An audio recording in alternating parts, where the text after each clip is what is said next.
ahead. Okay, okay. As I was saying, Neil has a great band called Combat Naps. I came to find you guys. I think I met you at the Graham show. You were playing bass for Graham in Chicago. Oh, yeah, yeah, yep. Pitchfork after show, Yeah, yeah, yep. and I saw this dude playing bass. You had the noise cancelers on, the headphones, Yeah. and I was like, "Who is this dude, man?"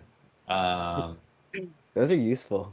they're great. But then I think maybe Graham or somebody was talking about this project called Combat Naps, and I was like, "It's kind of a weird name. I kind of like it." That's cool. Then we ended up listening to the record in the van. Everyone in the van was just kind of like jaws on the ground. Um, it's a it's a banger. It's a classic, instant classic in my opinion. Yeah, I'll I'm speechless at that.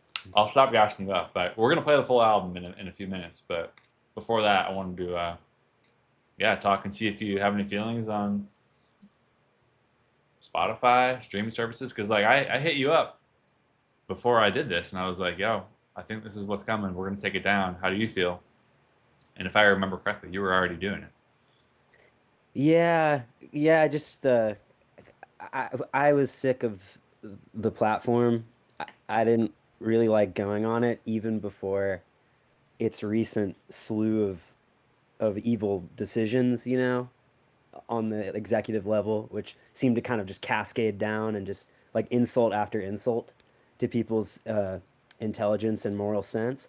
So I was just like, well, oh my gosh, like, I was supposed to leave this place yesterday. I was sick of its ads. Like it was just always like I could never see just like if I was listening to three Beach Boys albums, like I would never see like, oh, you were just like, here are the three Beach Boys albums you're recently listening to. It's always just some strange ad for some weird like audiobook that I didn't give a shit about. Yeah, And I already had a distaste even before news and then news kept rolling in. yeah, And so and when you texted me, it was just kind of like perfect storm. I was just like, yeah, sure. yeah, I it's got good. no problem with that. In fact, I would enjoy that. Yeah. Sorry, I'm eating a little dinner here, but I think a lot of people probably feel the same. Um, but I'm really appreciative that you were kind of all aboard, ready to take the plunge with me. Um, Yeah. so far the label, this is a tiny little imprint I'm doing called Poison Rhythm. Here's the record. Yo. Fantastic art by Graham himself. Um, Man. love the backside too. Um, but yeah, I mean, I don't control Ram, who's the only other non-hotline artist. I don't control his digital.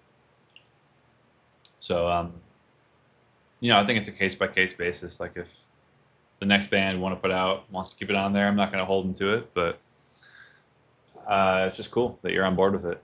And yeah, Yeah. It's yeah. It's like it's also for me, um, yeah, I feel like a lot of the people who I talk to about my music already kind of get it off of Bandcamp. They'll get files and listen to it on their like iTunes, or other people will, or iTunes alike or something.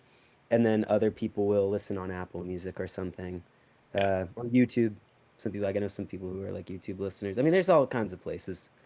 Um, you know, you can also just like call me and I'll just like play it, play and the then just album on the phone. always, Yeah, yeah, I'll just play the album over the phone for you. That's another streaming service. The classic. They Might Be Giants. Shout out They Might Be Giants for the Dial a Song service. the answering machine or something. Yeah, Yeah, that is we got to get back to Dial a Song.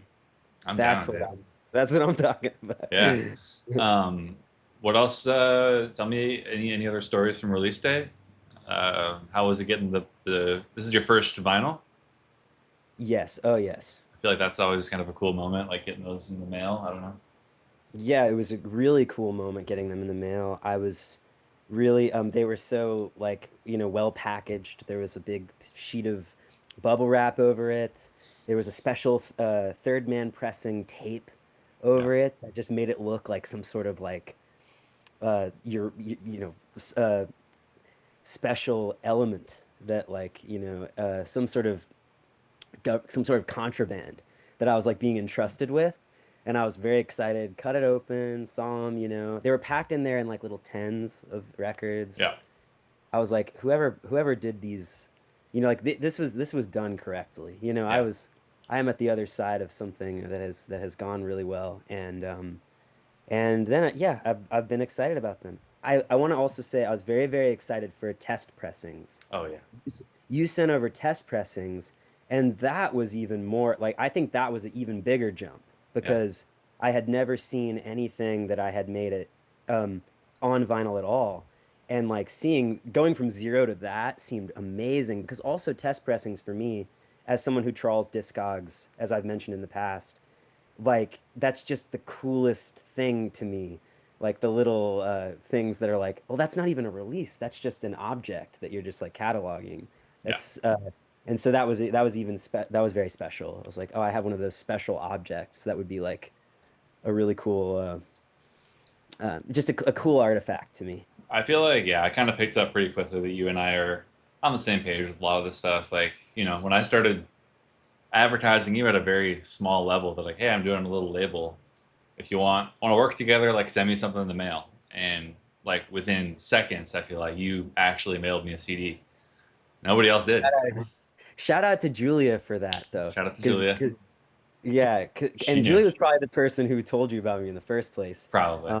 I think Julia's watching right now. Hello, Julia. What up, Drop Julia? a message. Um, but yeah, like yeah, I sent a CD, and I was just like, you know, screw it. I'll just send a big long CD. That was really thrilling too, because yeah, I mean, there's just been a lot of big jumps like working with you that have all been very fun.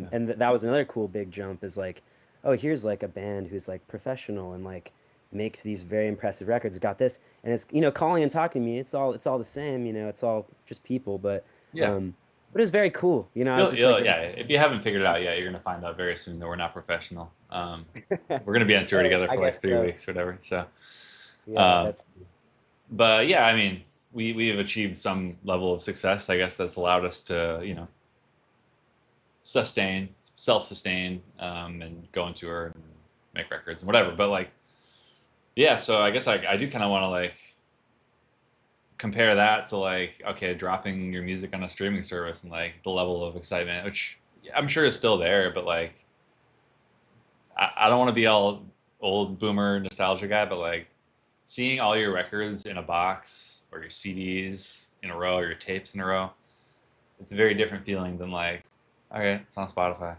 or yeah. even YouTube, Bandcamp. It's not the same. No, not for me.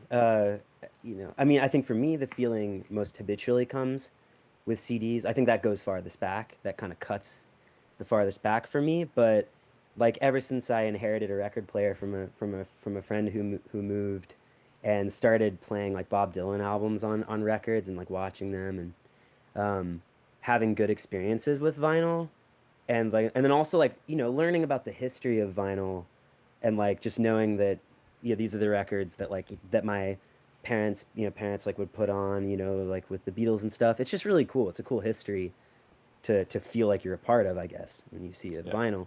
Um, and then yeah, I mean I've had great vinyl experiences that have really cemented it as a form that I love. I just want to shout out to like the Velvet Underground. Shout out Velvet Underground for their self-titled. They had a self-titled, and my record player played things a little fast, yep, and so I had their self-titled that played a little fast on vinyl, and it was like the most beautiful thing ever because yeah. that album is just a little tempo uptick, It's got like it's got a little like extra human or I guess mechanical error, but still it's like it's imperfection for you. yeah, that made its own kind of perfection. Totally. It's funny. Also, a quick question because I keep seeing the Wordle mug. Yeah, Have you are you onto Pips yet? I'm not onto Pips. Pips is the new NYT game. I know we don't subscribe to New York Times, but like if Oh you have a yeah. way in, of course, there's a new game that's really fun called Pips. I'm probably gonna play on the stream at some point tonight during the slow hours. But You yeah, during like the 5 to 8 a.m. yeah, I gotta block. keep my mind active somehow. Yeah. A couple comments. Love the new Combat Naps record. Been listening while I play Death Stranding 2. I don't know if you're a gamer at all, but is that helping or hurting criminals? Criminal Smiler said that. I mean that's I mean I used to listen to Coldplay while I was playing Battlefield 1942, on the PC. And I still that was the best Coldplay listen. So like you probably the Death Stranding is probably giving you the best combat naps listen of your life. I hope Um so. Someone said a Hall and Oates has a dial song. Or maybe they did. I didn't know that. I neither. I mean, but it makes sense that They Might Be Giants would have stolen it from somewhere. Yeah, If that did predate. They're so like literate with that kind of stuff. They would have yeah. known about It those was it traditions. was an homage, maybe. Yeah, perhaps. I gotta look into that. Yeah, Love me Hall and too. Oates. Hesitant Hedgehog is down with Pips. Let's see, Madison Nice. represent notes from Notes Campfire. I don't know who that is. Does that ring a I bell? think I think I recognize that from the email address of someone who recently bought something on Bandcamp. Okay, cool. So thank you. Thank you to that. Thank you to that. Uh, Tobias 3 says the mug maybe you want to do the Wordle. I got that shit in two. What? That seems unlikely, but I have no way to fact check it. So What was your starter word? If you yeah, tell me give that, us I a could starter also. word. I haven't done it yet for tonight, but I guess that would get me half the way there if you give me that starter word. yeah, we don't want to spoil it for ourselves. But yeah, there was something else I was gonna say. I don't know. Excited for our tour. Gonna be some good shows. Oh, this guy says fears was the first starter word. Oh, interesting. Okay. Also, Yeah, a lot of people. I don't know what time zone they're in. So this doesn't it change based on where you're at? They could have been doing yesterday's. Could have been doing. Oh For yeah, me, I'm past midnight, so I don't know. you probably have a new Wordle. Yeah, Yeah. I haven't even done today's. I like to do chess puzzles though. Okay. Like the chess.com. I'll just do like chess puzzles all the time. We got a lot of chess.com players. I'm a little bit off Wordle to be honest. And this is getting we're getting in the weeds here, but me and Jill have been kind of rocking the spelling bee a lot lately. That's harder and I think probably more satisfying Yeah, we got as we far got as we got pretty far. We didn't get Queen Bee status the other day, but we teamed up and got to like I think it's Genius is the next highest level. I don't know that I've like ever gotten there. I mean, like I've just like played over people's shoulders, and I Yeah, just know that it's challenging. Challenging for me. we'll hit some word games in the van, I'm sure. Um, Nice. should we listen to this record that I'm obsessed with? Sure. Um, let's do it. I wonder what the best way to listen is right now. Let's see here. Let me try something real quick.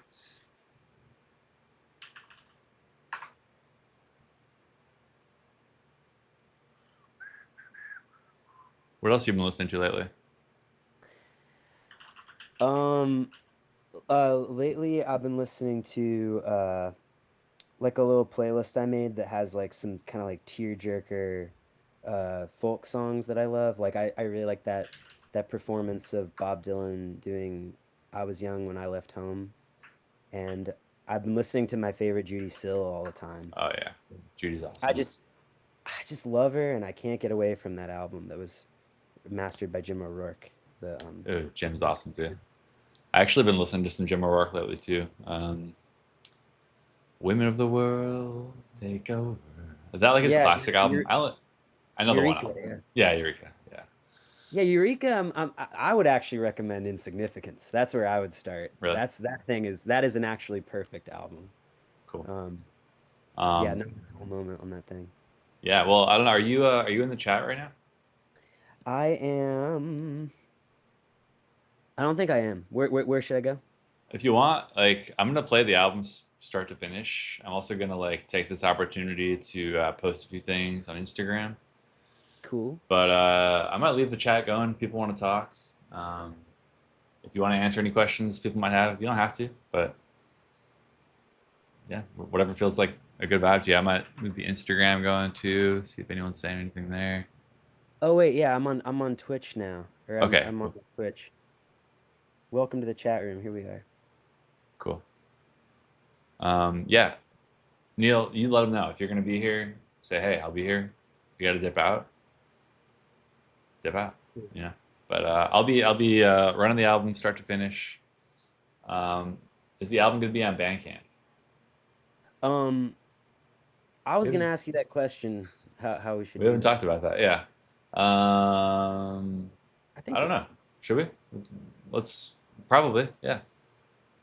But we probably. haven't figured out how that's gonna work just logistically. Also, I want to apologize because like when I picked September 5th for like the stream, I just forgot like that's the same day as the release, and I feel like it took away some sucked a little bit of my energy of like preparing for this. I was like, I should be going all in on combat naps right now. Well, Um, I mean, as far as I'm concerned, it's all great. It's we're all gonna make going it good. up to you. We're gonna pump the record on tour, and it's gonna be good. Anyway, yeah, let me play the album here. Combat naps. This is the face. Album rules. Feel free to log off the Zoom if you want, and stick around in the chat. What are you saying? Cool. I'm just logging in on my Twitch. Oh yeah, I wanna log in on my Twitch. I have a Twitch account yeah. Let somewhere. me make sure I know it's you. Maybe I can make you like a, I can highlight you or something. Once you give us a chat. Let's see. Let's Yeah, yeah, see. definitely says combat naps rips. Sonic Death is here. What's up? Tanner's back in here. Christmas Demon. What up, gang? Um, I'm just getting back into Twitch. did you ever do Twitch before? I think I did it. It said my email is associated with an existing account. So I think like maybe back in the day when I was trying to catch like a gifted hater stream, or maybe like a chess stream of some sort. A chess stream. Oh, dude, we Um, were talking about doing like an Uno game on Twitch. Um, anyway, all right. Stay as long as you want. I'm gonna throw the album up. Um, say what's up in the chat, and I'll be doing a little bit of behind the scenes action, but I'll be monitoring the chat too. And then yeah, awesome. all right, man. All Talk to you right. later. C2L.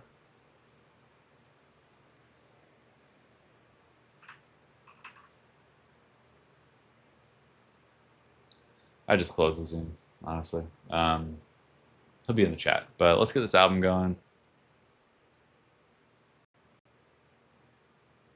I'm waking up without a dream in my head every day, except the one that I'm too shy to say. I'm waking up without a dream in my head on the dream. I'm powerfully built, but I'm a star. I'm still so starstruck that you're in my sky. I must be proxy for some stronger child. I can't believe you're choosing me. I'm cooler than I ever thought I would be. Saw you approaching, sunshine in the mist. You welcome Pluto back into the system. Can't believe you're choosing me. I'm cooler than I ever thought I would be. I know that some mistake got made. Tomorrow's gonna put me back in my place. I'm waking up without a dream in my head every day, except the one that I'm too shy to say.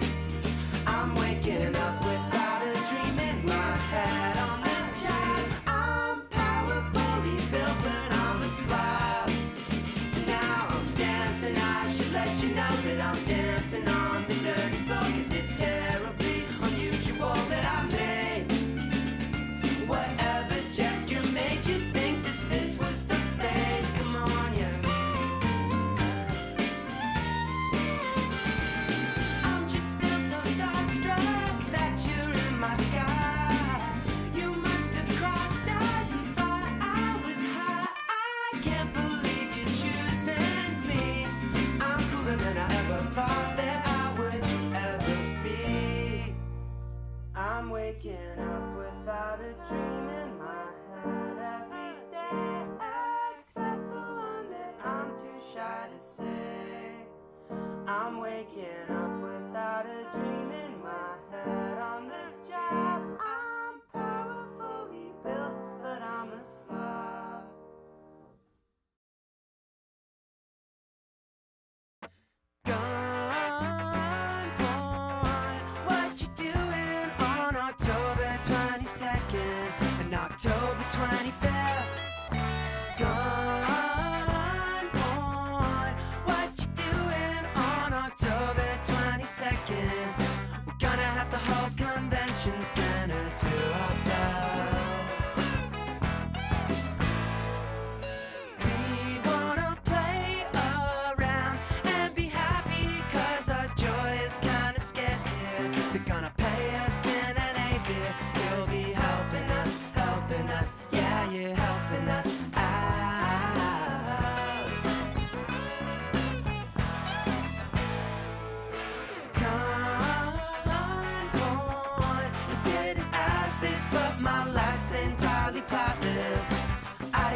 solution. 'Cause that's what I decided to do. 'Cause you're helping me, so I'm helping you, yeah, I'm helping you out.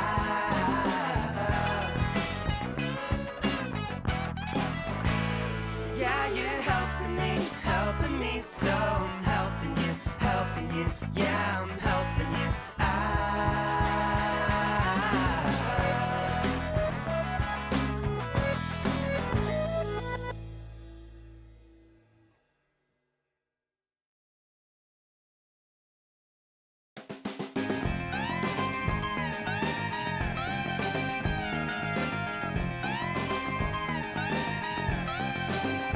I'm gonna be customarily stupid after all of this wears off.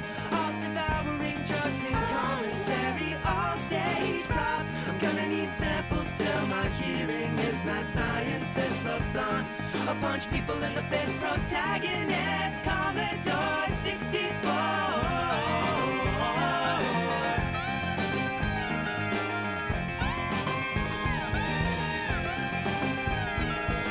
Early in the day, and I felt brave and turned a little fader. I turned a little fader. I turned it up. Now there was lighter inside, and I caught sight of you, and you were someone I love.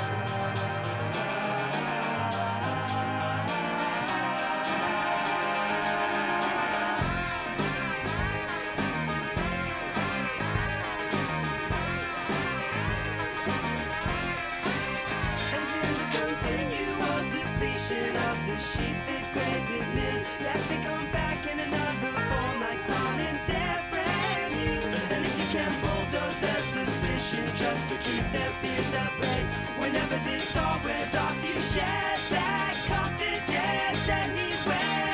Until I die, yes, that was yesterday.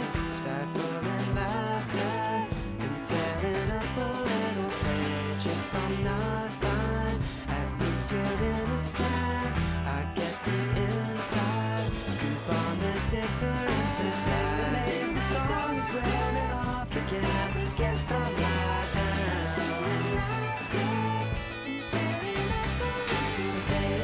The song's wearing off again. Guess I'll lie down. Scoop on the difference. The song's wearing off again. Guess I'll lie down.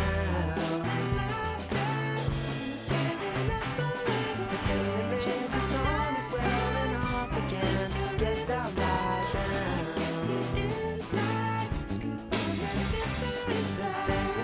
The song is wearing off again. Guess I'll lie down.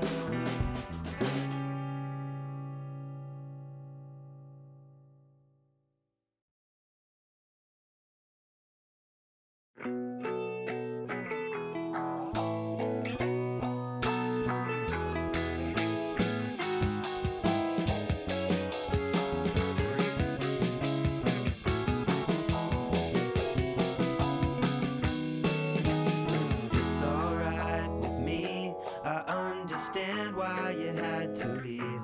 I would have guessed we had 5 more years in us. Where would we be then? Oh, it's alright with me. I start again. You pick back up with some old friend. Oh, no offense to them. I just couldn't care less, and that's why you left. But it's alright with me. It's alright with me. The darkness falls in love with seeds. The scene plays out in 5-year chunks until the sidecar pops the flat. It's alright with me. I lost the score. You open up the sidecar store. You make that million quid that you were bound to win since you were a kid. And it don't frighten me. Yeah, it's alright with me.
40 winks, Sir Walter Raleigh, half the way drifting off to sleep.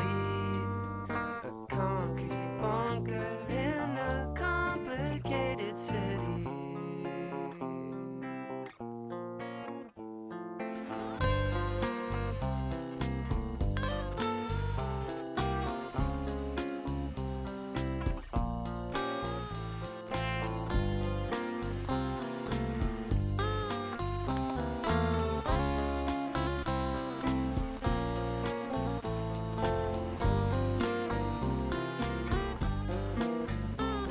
But if I could help you drift half the way off into sleep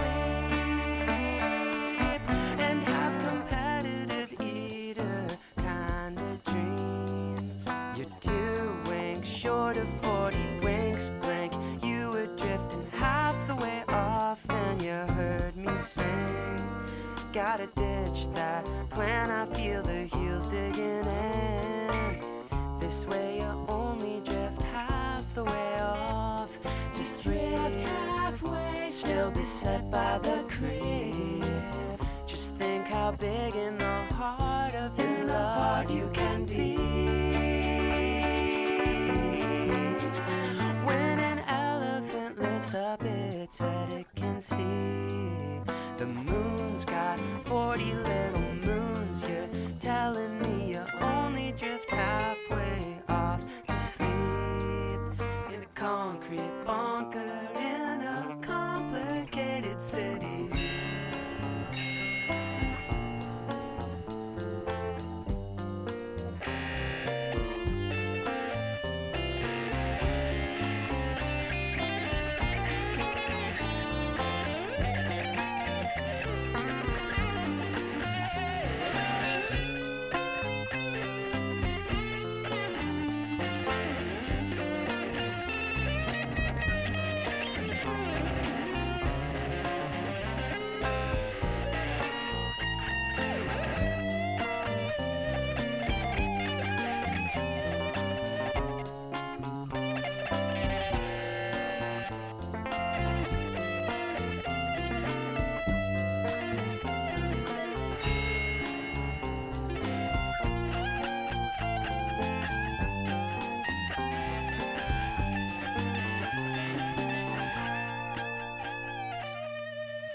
I'm a maverick, none of this is happening to me.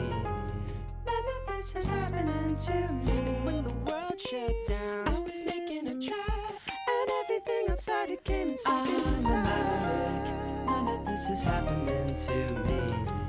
None of this is happening to me. When I bounced it down, something just wasn't right. Another layer hadn't been exposed to the light. None of this is happening to me. I'm in trouble, so pass it us. Raising up this drink and throw everything we got. None of this could be happening to me, he would say with vocal strain. Awake me when we're off the marshes. I'm sleeping till we get there. None of this could be happening to me. It's all cracked up if you got bad luck, but none of this is happening to me. I'm a maverick, none of this is happening to me. None of this is happening to me. But I can't sit still when I see that you're strapped. The mercy of a second hasn't been. I'll be having fun just as strictly as I can till then. Saying none of this is happening to me. But I can't sit still when I'm under the knife. Just wishing that the surgeon wouldn't look in my eye. None of this is happening to me. It takes a lot to get a train to cry. Damn, I wasted, I can't estimate the time. None of this could be happening to me, he would say with vocal strain. Awake me when we're off of the marshes. I'm sleeping till we get there. None of this could be happening to me, unless of course your hand got forced. And there's some excess tension to leave.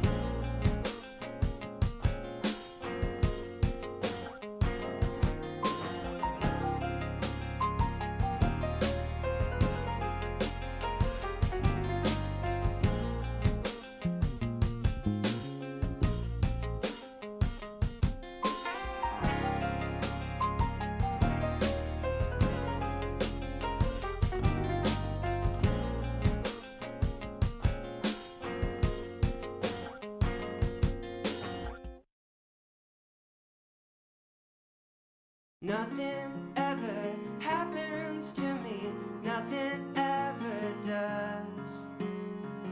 Nothing ever gets through the filter of my good mood. Something almost happens to me, I can't help but black out. I don't understand what you're talking about, and I don't really care at all. But nothing ever happens to me, nothing ever does. One time you bet that it would, you thought that you understood. And when nothing ever happened to me, you lost all those bets. When every coin that you flipped came up heads, you lost it.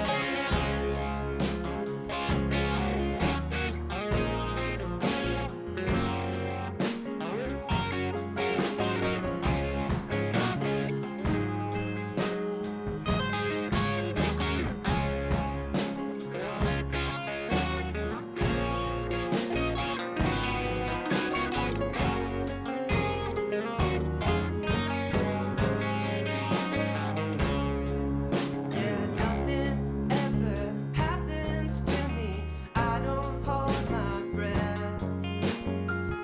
I don't capture the air, so nothing can fight in there.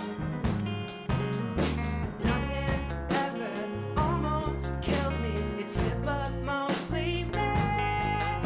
It isn't a curse that my life is like this, it's something that I tell my head.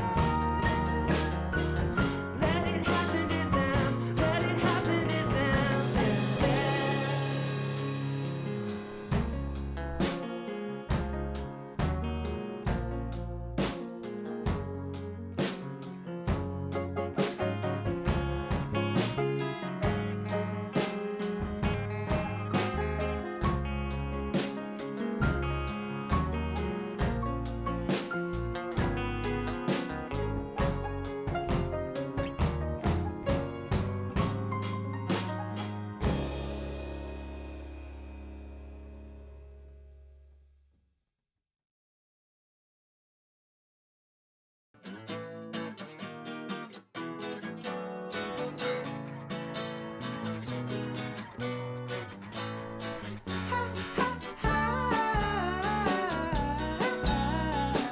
Yeah, how much would it take in terms of money to get you to move back here where we're missing you? Now every half sensible objection you raise just doesn't make sense today. Yeah, how much would you need to make a little trip and live out here for a bit where we give a shit? Well, I tried and I tried, now the sun's on the horizon. You're gonna regret when it sets. How much do you wanna bet? I tried to ignore it, and I'm still working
hated me, you couldn't stand the sight. I thought you hated me, you needed all the world to yourself tonight. I thought you hated me, but then you called me, or maybe I was dreaming. You're not the only one frightened me this bad. You're just the only one who stayed inside the photograph. I thought you hated me, but then you called me. I guess I won you over now. I guess I won you over. I guess I won you over now. Emmett Road said someone special would come knocking. I think it was you that he talked about, and now I can't get your name out of my mouth. And nothing is scarier than the feeling of when you're leaving me out.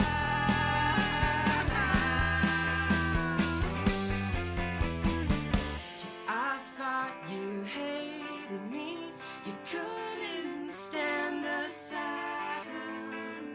I thought you hated my guts and the fears they lug around. I thought you hated me, but then you called me. Maybe I was dreaming. You're not the only one who frightened me this bad. You're just the only one who stayed inside the photograph. I thought you hated me, but then you called me. I guess I won you over now. I guess I won you over. I guess I won you over now.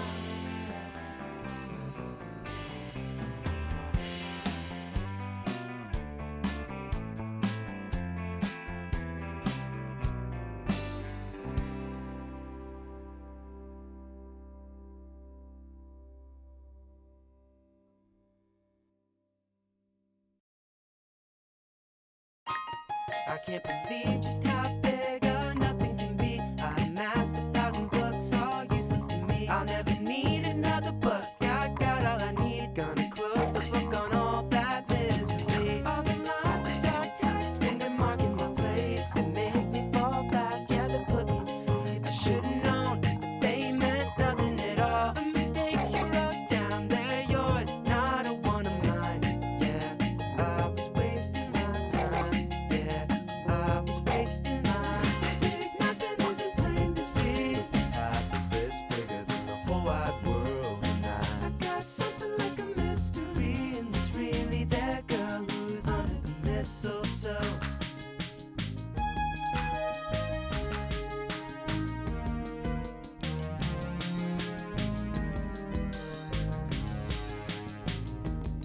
I decided it was good before it was good. I know life is like that, no path in the wood. Now my future's used up, there's no ink in the well. Yeah, my future's used up, there's nothing to tell. But the woman I love won't let me defame. Yeah, it's better than it sounds, all this music we made. Already knew the book wouldn't help us to solve this. Mistakes you wrote down, they're yours, not a one of mine. Yeah, I was wasting my time. Yeah, I was wasting my. A big nothing isn't plain to see. But half of it's bigger than the whole wide world. I got something like a mystery, and it's really that girl who's under the mistletoe. Mistletoe, mistletoe. Mistletoe, mistletoe, mistletoe. Stop throwing that dictionary. Mistletoe, there's one.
You know that I'll do whatever it takes, yeah, to make you my own fancy chimera and work through other forms of aggression. You know that I'll do whatever it takes, yeah.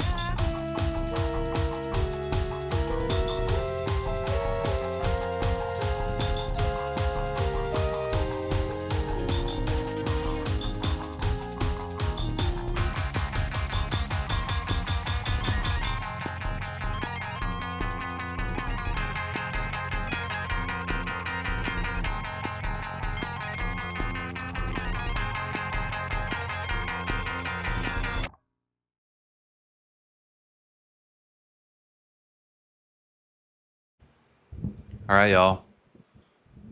Y'all fucking with combat naps?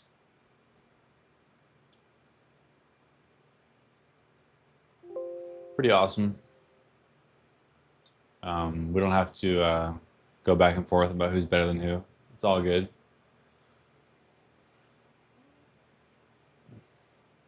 Fair enough, fair enough. I just don't want any slander about my boy while he's in the chat, or ever, honestly. Didn't deserve that. But Graham's great, Neil's great. We got The Internet is Dead in 9 minutes. I don't know what we're going to talk about. I'm excited. Beat Chaser, yep. Man, do you guys all know each other? Neil? Combat, do you know these dudes? Is this all a joke? I just want to make sure.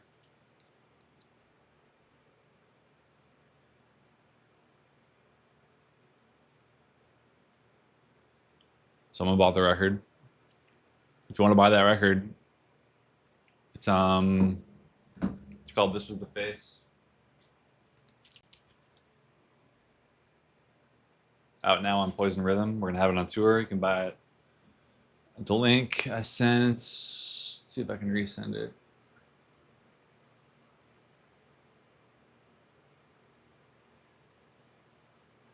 I'm just gonna find it again.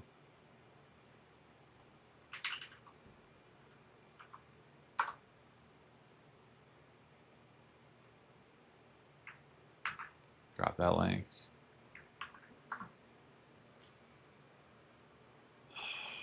All right, everyone here is awesome. Just jokes, same. All right, all right. Liz Pelly is gonna be here at 3 a.m. You did not miss her.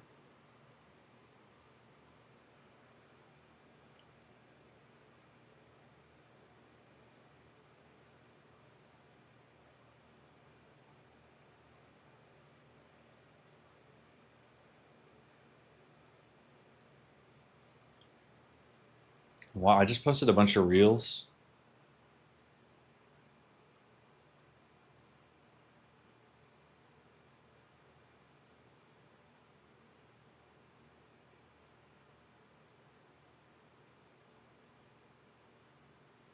Which I never do. I don't know how this thing works, but just a few highlights from the previous 12 hours. We're halfway through. Almost. We're over halfway now. 155. Pretty MF solid. We're getting there. Liz is in Australia, though. That's the only thing, John. So.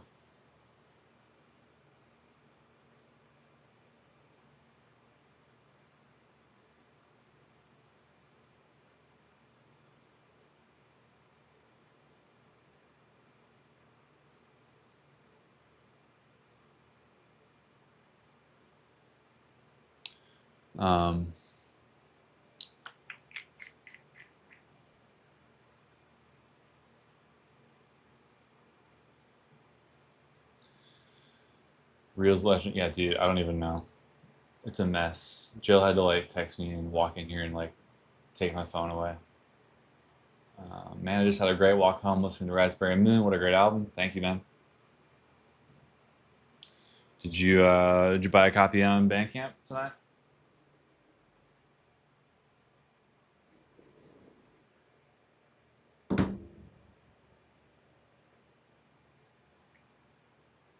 Do I care about the new Skate album? No, I don't. Or Skate game. Sorry, I've never played it.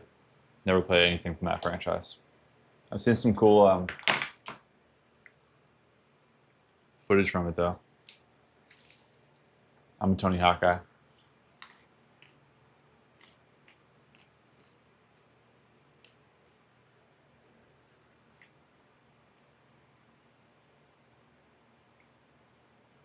I have played the new Donkey Kong. I'll probably be playing some tonight. When things get quiet. I don't know if anyone's gonna stay up with me. We'll see. But if it's quiet and Jill's trying to sleep, I'll probably just try to power through some Donkey Kong. What up, Bronson? I'm ready for you in 1 hour. Yeah. We need a big push. I could use a push from the Bronson Instagram. Spikes some traffic here. We're lagging. We're behind in our numbers. What are we at? 155 out of 500. That's not halfway. I wanted to be halfway. What layer am I at in DK? I can't remember. I'll have to look. I kind of took a little break at the end of the tour because I've kind of just been preparing for this.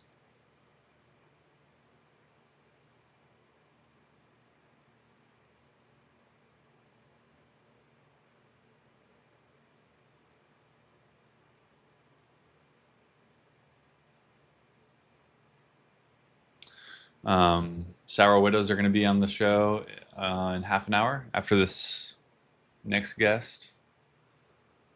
Have you played Silk Song? No, I haven't.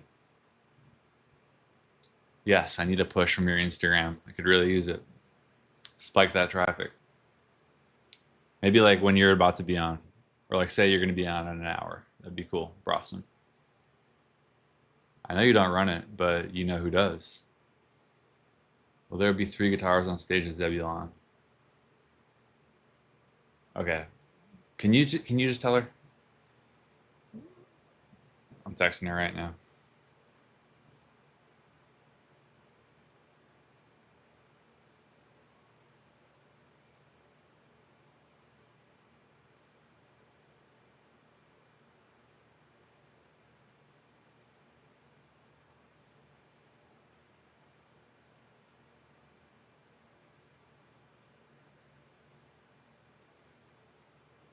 I'm gonna take a screenshot of this.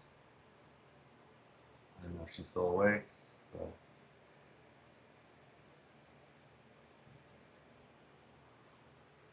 you can't. You can. Okay. Sent her a screenshot too, but I would appreciate a little help. Sour Widows was great with you guys in Carborough. I'm a Mavs fan. We chatted about ball a few times. Thank you. Yeah. Did I miss anything in the Instagram chat? Where is the Instagram chat? There it is.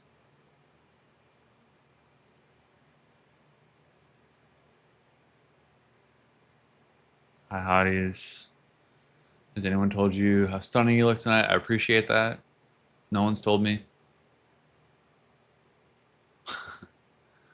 Hi, Scurry. I just sent my credit card number in this chat. How does e-commerce work? Yeah, just drop it. Drop the number with your social as well.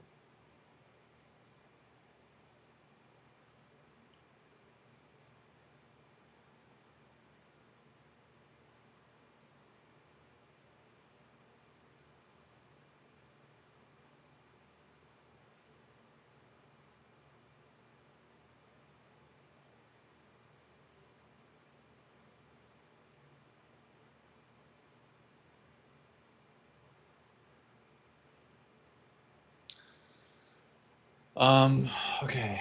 Is it 1 o'clock yet? Tell us about some of the zines you've made in recent years. I've only been really doing the basketball zine.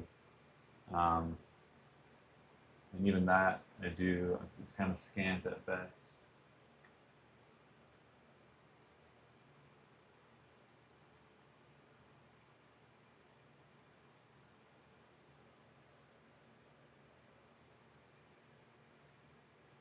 $156.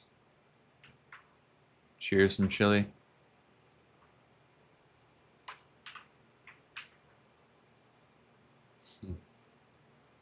All right. They're not here. Oh, there we go. All right, headphones are going on.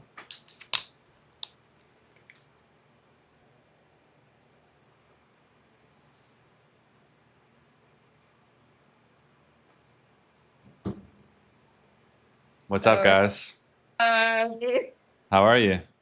we're good. How's it We're going? in the same room right now on the same Yeah. computer. Is that rare? Yeah, Never people don't happens. see that every day Hold on, the Zoom window's freaking out. Hold on. I because know of all the energy. Because we're both in the same room. the chat is about to freak out on me. There we go. Chat, what's happening? Chat, calm down. All right, we have. Let me change your name here. Oh. I was trying to say internet dead. Yeah, for sure. It's Can kind you of a. clip us? We'll do a clip. We'll do a clip. Okay, Yay. cool. Chat, Can I they say want this in the clips. clip? Wait, can I say this in the clip?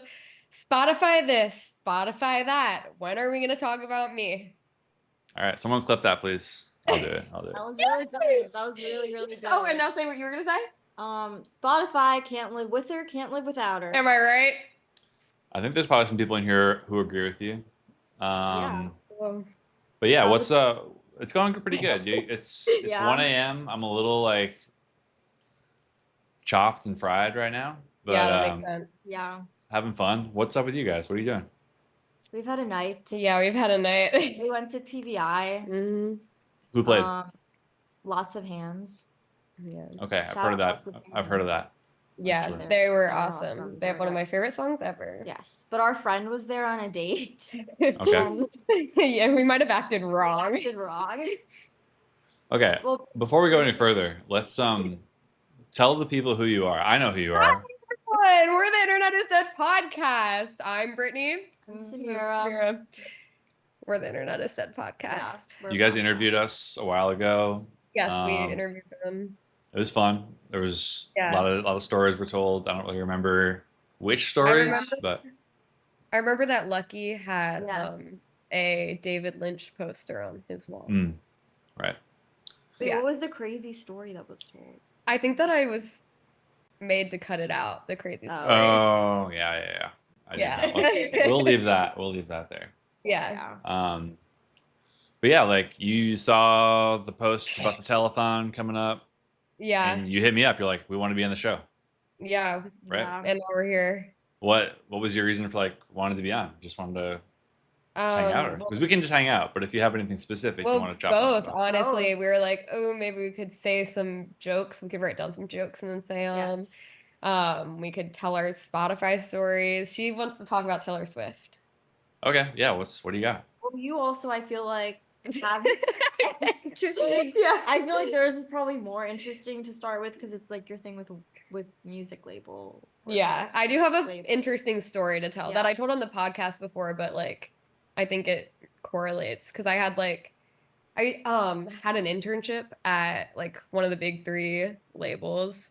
And I did like some weird Spotify stuff for them. And nothing's fucking real. Am I allowed to say that? Yeah. Can you give us anything more than that? Like, did you sign an NDA or anything? No, yeah. Okay. I won't say like the label. I'm sure that people could find it though. But yeah, basically I like applied to this internship when I was like, I think I was a junior in college. And in the interview I said that I used to be a fan account, like, and that was like kind of the allure to them hiring me, I think. Because that's also what they were looking for, was like people with like fan brains. And they had me doing like playlist stuff where I would like make editorial icons for their playlists and make them seem like especially for like indie playlists, like make them seem like human playlists. And like I think I also did like a track list or something for one of them.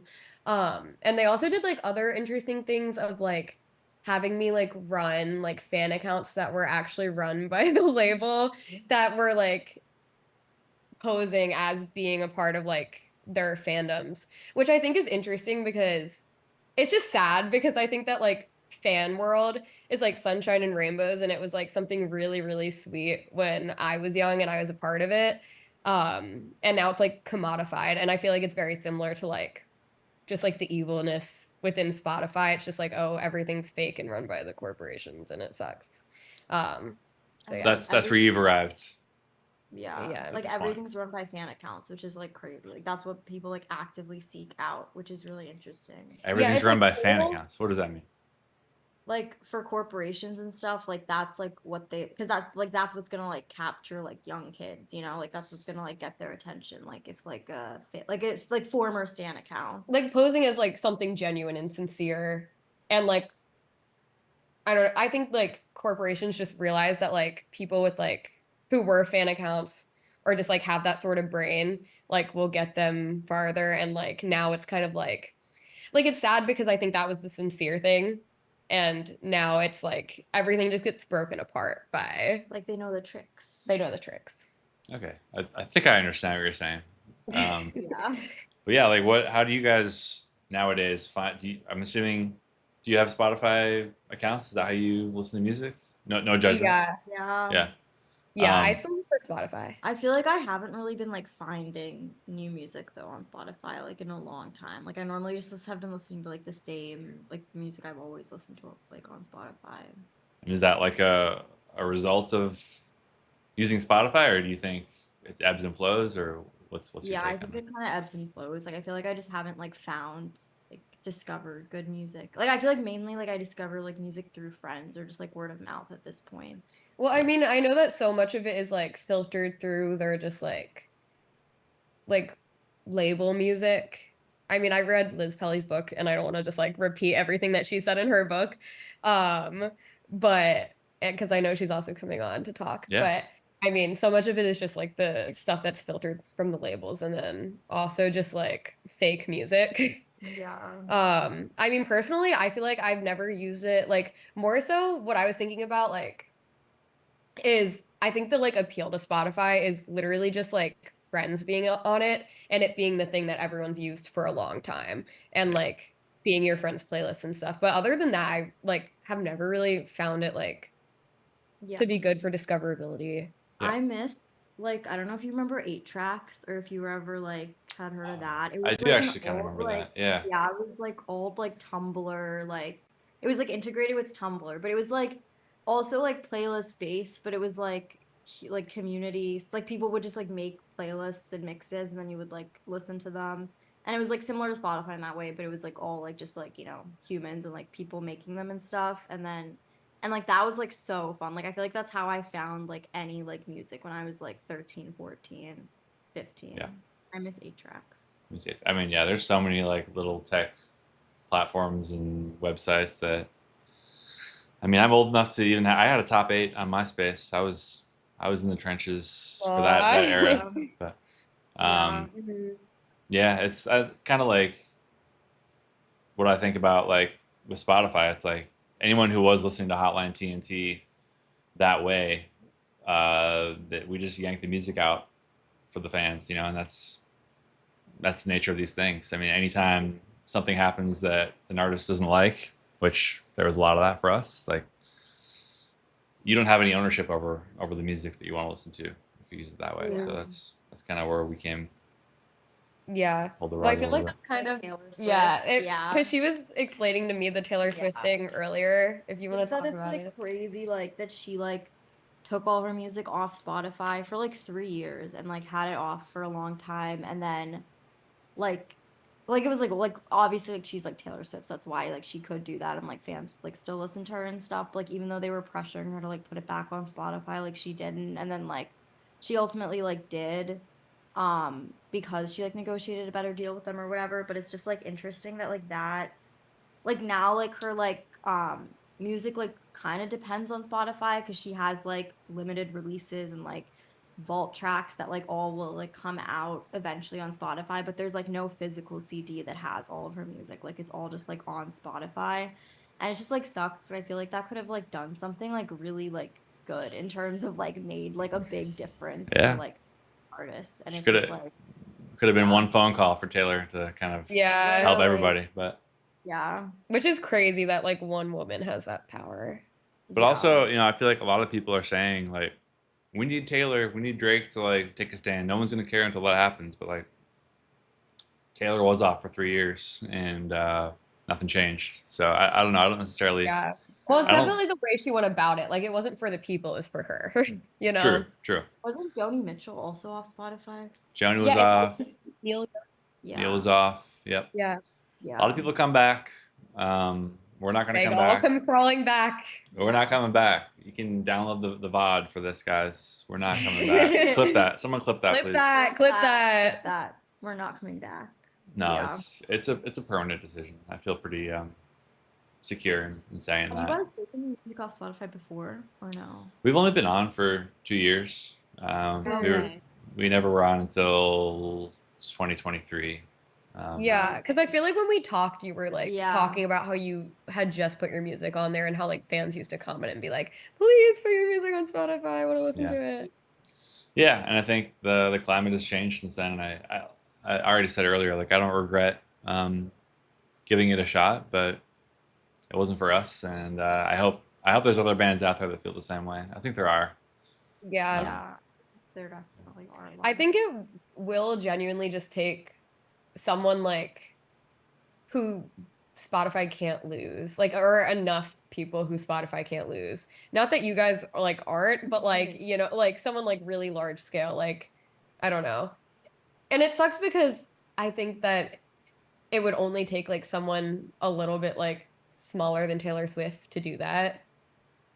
But Yeah, I mean, based on what happened last time when Taylor and Neil, like I just don't think they're gonna change ever. Like I think Yeah. I don't think they give a fuck.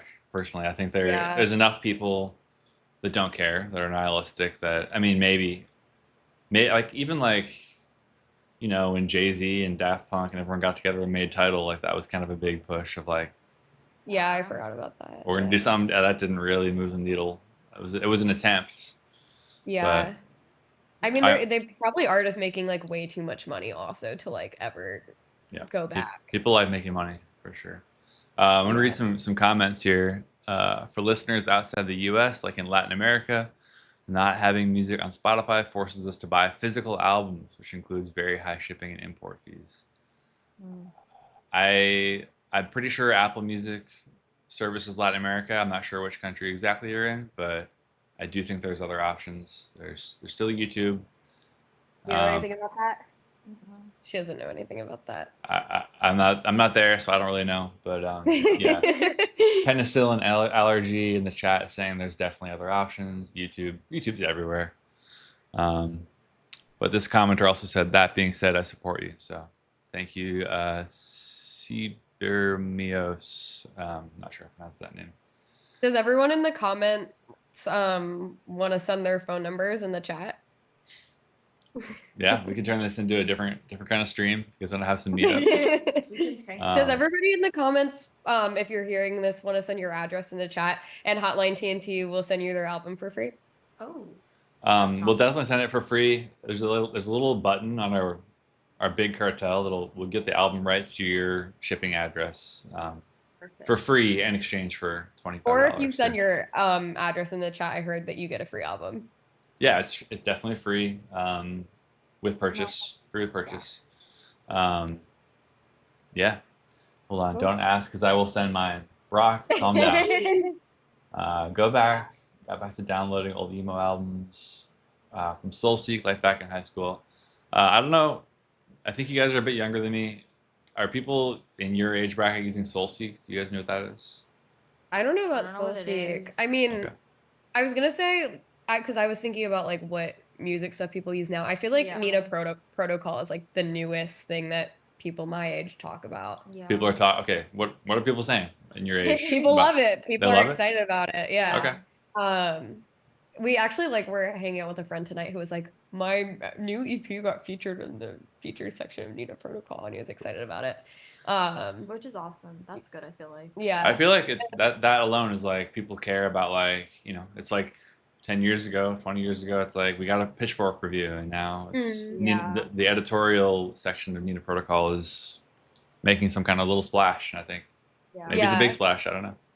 Well, also, I was gonna say, like, this isn't as like music focused, but I mean, I feel like sometimes it is like Perfectly Imperfect. I feel like a lot of like even just like their flyers like draws so much attention to certain artists that like I feel like especially in New York people Yeah. really like rally behind. Yeah. I forgot that is like honestly the other way I feel like I found new music is through like Perfectly Imperfect recs, or not even like people like artists recommending things on Perfectly Imperfect and Yeah. then checking out that artist. Yeah. Also, Which has been really nice. like our friend has a column that's good, and she like recommends music in it, which is Yeah. like a good place for music discovery if people are looking Yeah. If for I if I could use a derogatory term, influencers.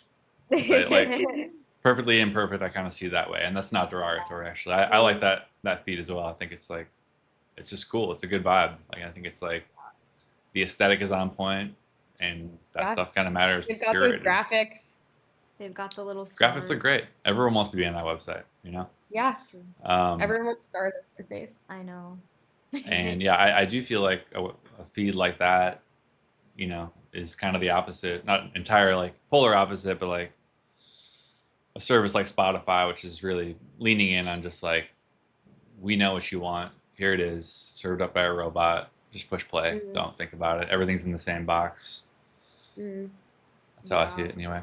But Well, the Yeah. other thing too about Spotify that I thought was interesting was like we were talking about this a little bit with like what, and I know like Liz probably talks about this in her book also, of how a lot of it is like the, what is it, like perfect fit content, is that what it is, like the background music, oh yeah, like Yeah, yeah, and perfect. playlists Like and the stuff that just like is chosen for. yeah, that's happening. just like kind of like filler. Mhm. But I was like reading an article the other day saying that like even in like Netflix executives like have been telling screenwriters, I think this article was like from 2024, to like write scripts where the characters announce what they're doing. So like if people have the thing on in the background, like they like still know what's going on. Mm. And I feel like that was like really interesting of like, oh, like everything is just like circulating into this like background noise, background music type of like environment, which I know like has always been that way because like people obviously have always like just had the TV or radio on in the background. But like even, but I feel like before it was like we're still like kind of paying attention to it, you know, and now it feels like it's like Well, to intentionally do flowing, that too, yeah, it's just like crazy. in a direction where it's like, no, we actually like want you to not pay attention to this. Yeah, definitely. I mean, that seems to be the end game for Spotify. Like they don't want.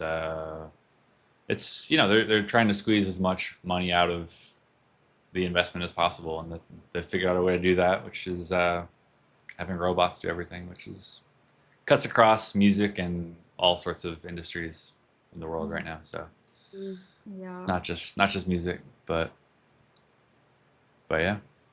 Yeah. Deep Gnome says, "Yo, get the fuck off live, dog." Tyler, we're gonna be here. We're only halfway through. I'll be here till noon tomorrow. There's so many more hours. Yeah, I'm feeling like I'll be fine. I might eat my words, Did you but drink a Celsius yet? only had one so far.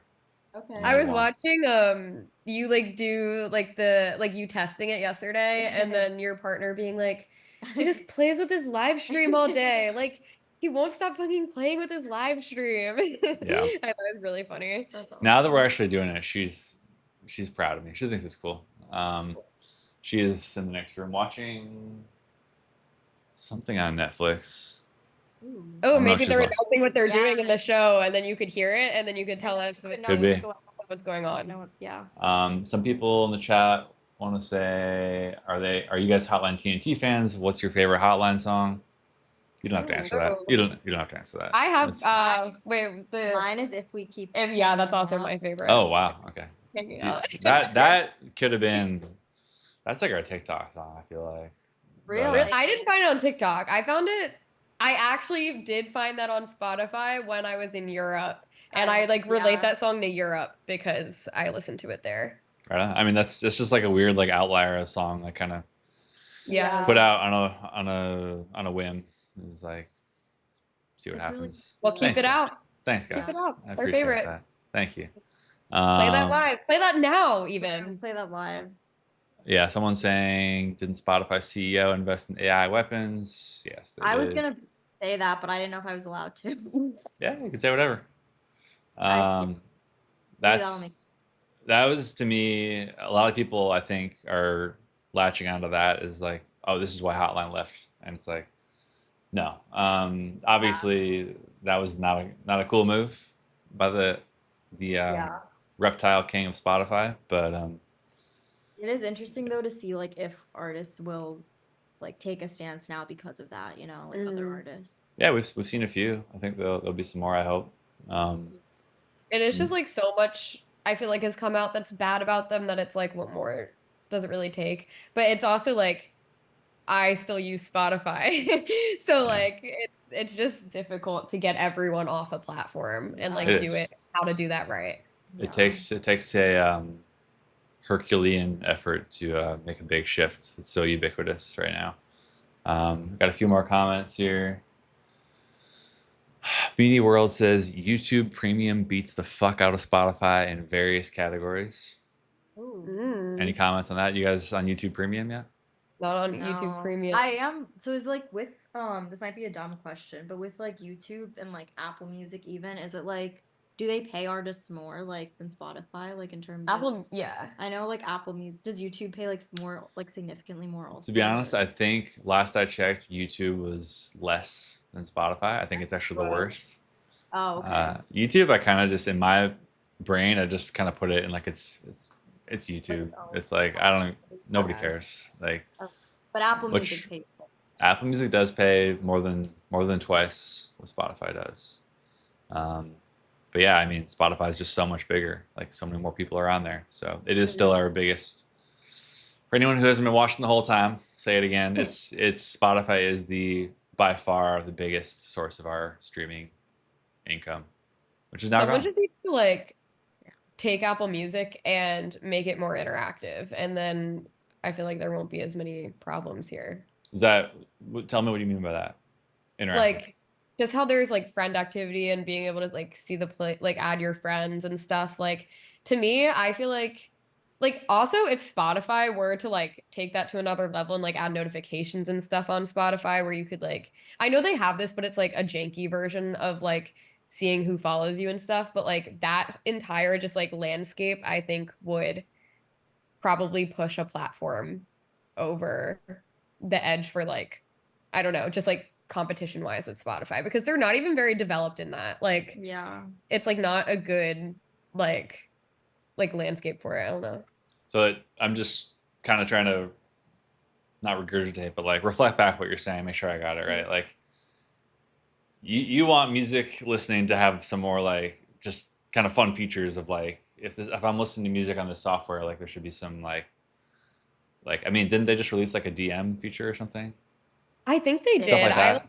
It hasn't updated on Yeah. mine, so I haven't seen it, but I think that sort of thing like Like the social. because I think that network. I think the social aspect of it is like so much more important than they realize maybe. Like that's what I I- feel like 8 Tracks was like about. Like it Yeah. had like social network aspect to it that people like really love. I feel like the way I just said that, like it came across in a way that I sounds like I don't think that's cool, but I do. I actually I like No, you're good. like MySpace. Like I was into the community aspect of Yeah. MySpace, and like what Facebook started out as is like, here's all the people in this city that are going to this show, and like that's what the internet is at its best, is like a community building tool. Yeah, for sure. Obviously, with gigantic multi-million-dollar Swedish tech companies in charge, it's hard to keep that pure, as we've seen. But are you guys familiar with the True Anon Pod? They did an episode on Spotify a while back that I think is worth revisiting. I haven't. I think I've listened to. them. I haven't listened to the Spotify episode. I think that did they do the Luigi episode that we listened Yeah. to? Yeah. Pangeon. Yeah. Or yeah. I've definitely. I'm aware of it, but I'm not a big podcast guy, to be honest. I listen to Internet is Dead, but that's about it. So. Yeah, I get that. I get that. People trip out on their exes and shit following them on Spotify. True. True. My first ex blocked me on Spotify before blocking me on anything else. Wow, that's my first ex. The only thing he still follows me on is Spotify. So that can be that. Yeah, Can't no, this is a real thing that I don't know anything about. I've never really been a user, but I know people like data monitor, like what? Oh, she's listening to Alex G. That means she's thinking about me, you know. Or like he made like a playlist, like he's like seeing someone new. It's so funny. I didn't even know. Like I'm aware of it, but I've just never been a part of it. Yeah.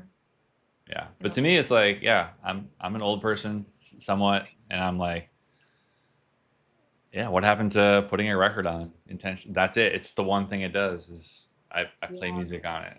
I get it. Like Maybe if technology your changes record things. player had an updates Had- board and it was had a friend and then I activity could see the tab. updates board and I Yeah. could know what my ex-boyfriend's listening Yeah. to. Then I put on a record. Okay, sorry. Yeah. Okay, I'm clipping that. Yes, yes, yes. Oh my Okay, God. clip. If this is in the clip, MJ Lenderman, if you're listening, hi. Okay. What is this? don't All right. We like your Um, vibe. He's watching. I'm almost positive he's watching right now. We like your vibe. Yeah. That's You what I have want to good say. A lot of people like MJ's vibe, present Yeah. company included. But yeah, I gotta run you guys off because we got somebody else coming on in 5 minutes. But Cool. Thanks for Sounds good. having Thanks for us. of course, having us. thanks for hanging out. I hope you last all night Yeah, I hope the rest of the stream goes lovely. Thank and you you. never fall asleep again. And you don't need more Celsius. And hopefully you I- don't wake up in an infinite time loop. We're would watching suck. Palm Springs. Yeah, we're watching I- like you know what I mean. Where What are you watching? Time loop where then the Oh. next day you wake up and it's still the Spotify stream. Day before that, that was off to the Spotify stream and you're Groundhog's Day. stuck in it forever. Was that that's a Sydney Sweeney? No, it's Andy Samberg. Aubrey Plaza. Isn't there an Aubrey Plaza movie? Andy Sydney Samberg. Sweeney. I swear there's an Aubrey Plaza movie where she Sydney does that. is the star of that movie. Oh, really? No. Oh, okay. All right, Oh. I'm clipping that. It was fun talking. Yeah, thanks for Thank having you us. for having us. Hope you have a lovely night. Thanks, y'all. I hope no one gets tired of Spotify talking about Talking about Spotify. Spotify. I hope everyone keeps having fun talking about Spotify. And we're gonna. Yep. Bye. All right, gang. Peace out. All right, that was The Internet is Dead. Always a good hang. Who do we have next? High CPU usage, 31.9%. That seems like a lot. Groundhog Day. Thinking of Russian. No, I'm not thinking about Russian Doll. Will, months before all this, I was talking about how Spotify has been pissing me off. Won't even show me what I listen to. MJ, I've been on your vibe, and no cap. Natasha Leon. All right, Penicillin, get in the chat. You want to do a phone call, right? I will call you right now. One sec.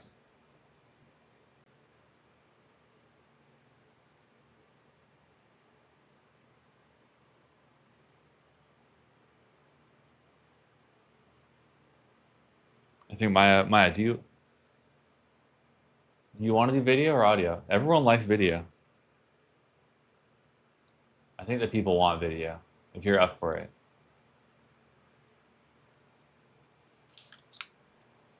I'm about to send you a Zoom link. All right, one sec.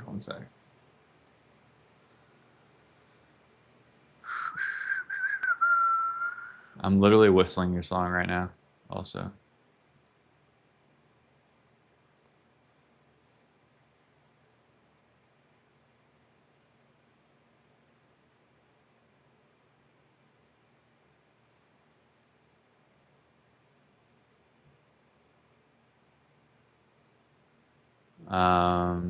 Penicillin, message me your email address real quick. Maybe you already did. No, you don't need headphones.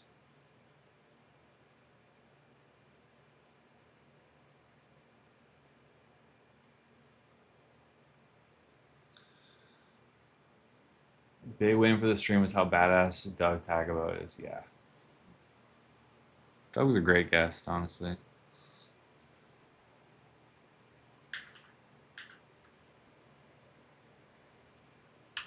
Every time I put my head down, look at my phone, I know you guys can see my hair thinning out. I'm over it.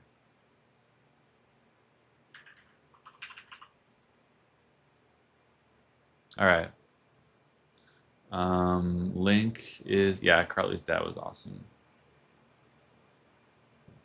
Sad that I missed Tama Heidecker. You didn't miss too much. He was great. He said some cool stuff. Um, it'll all be on the VOD. I went bald young. It's fine. Yeah, I know. I gotta figure it out. Hold on.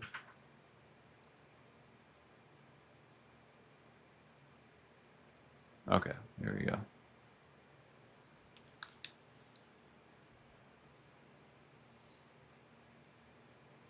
What up, dude?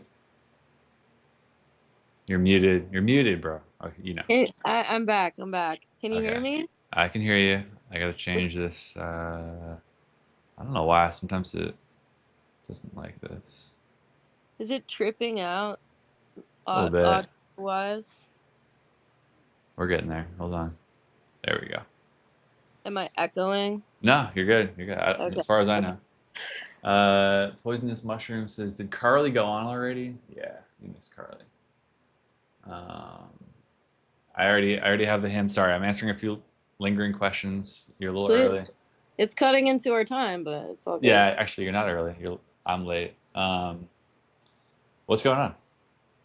Not a lot. You've been watching the stream? I've been watching the stream. Yeah, I tuned in as soon as I could because trying to support. And I think it's a fun community activity. I agree. I'm honestly, I'm yeah. having a blast. I think this is super fun. Are you fading? How's your energy level? Energy's, yeah, I can feel it like slowly slipping away a little bit. So you've never stayed up all night? Never stayed up 24 hours ever in my life. This would be a first. That's you're awesome. You're back in the Bay. I am. I'm in Oakland. For anyone who doesn't know, Maya's in a really kick-ass band called Sour Widows. We just did what, 2.5 weeks together. Mm-hmm. It was a blast. I feel like I have a new instant like close friends. It was pretty like instantaneous. We just had dinner at Pies and Thighs. Mm-hmm. Oh, I might be dropping frames. Chat, is it looking bad? I don't know. Whatever. It's fine. Dropping frames. Sometimes this has been a lot for my computer to handle. I got this computer in 2020. Wow. Made a few very small upgrades, but there's a lot going on here. Yeah, very impressive. I'd be freaking out, I think. I am freaking out. Okay. Well, you're handling it really well. Calm, cool, collected demeanor. But yeah, you're back. How was your travel back? Any hiccups? Let me think. No hiccups. It was long, but I got back midday, which was nice because usually I feel like traveling from the East Coast, it's such a long flight, you'll get back like at night or something. Yeah. But it already feels like so long ago. It does. That I was like thinking about the first show we played in DC on that tour. I'm like, damn dog. You see, that was a good show too. Good first show. That was fun. That was our first show, and that was, I think, my most epic crowd surf moment as well. It was all downhill from there. I know, it really was. I'm kidding. Well, it kind of was. Let me see. I got some comments here. Shout out Sour Widows. I listen to your vinyl regularly. Wow. That was UOSPNH. People are excited to see you. I'm getting a lot of let's goes. Woo! You guys are great. USOP? Is that someone's username? Yeah, it's the username. Oh, okay. I don't know. I can't see the Twitch stream. I like checked out of it to do the. That's normal. That's why I'm reading it to you. Oh, thank you. These are also Instagram comments I'm seeing. Got you. I'm technologically impaired. I don't know what happened, but like something updated on my phone recently, and I was like, "Damn, I'm a boomer now." Like I don't know what happened. It happens fast. It's kind of crazy. I kind of like it. Yeah, it's better. I kind of am enjoying it. Like, I'm enjoying feeling like I'm not tapped into what's happening all the time. it's a little scary sometimes when I see like, our parents struggle with like basic, what I think is basic social media Mhm. literacy, and I'm like, I know eventually I'm going to get to that point, Yeah. but we're not there yet. We're not dead yet. I was thinking about this. This is kind of like a sidebar, but just in all everybody's comments around, we're just kind of like analyzing how technology has changed our way of relating to each other. That's kind of what it boils down to for me.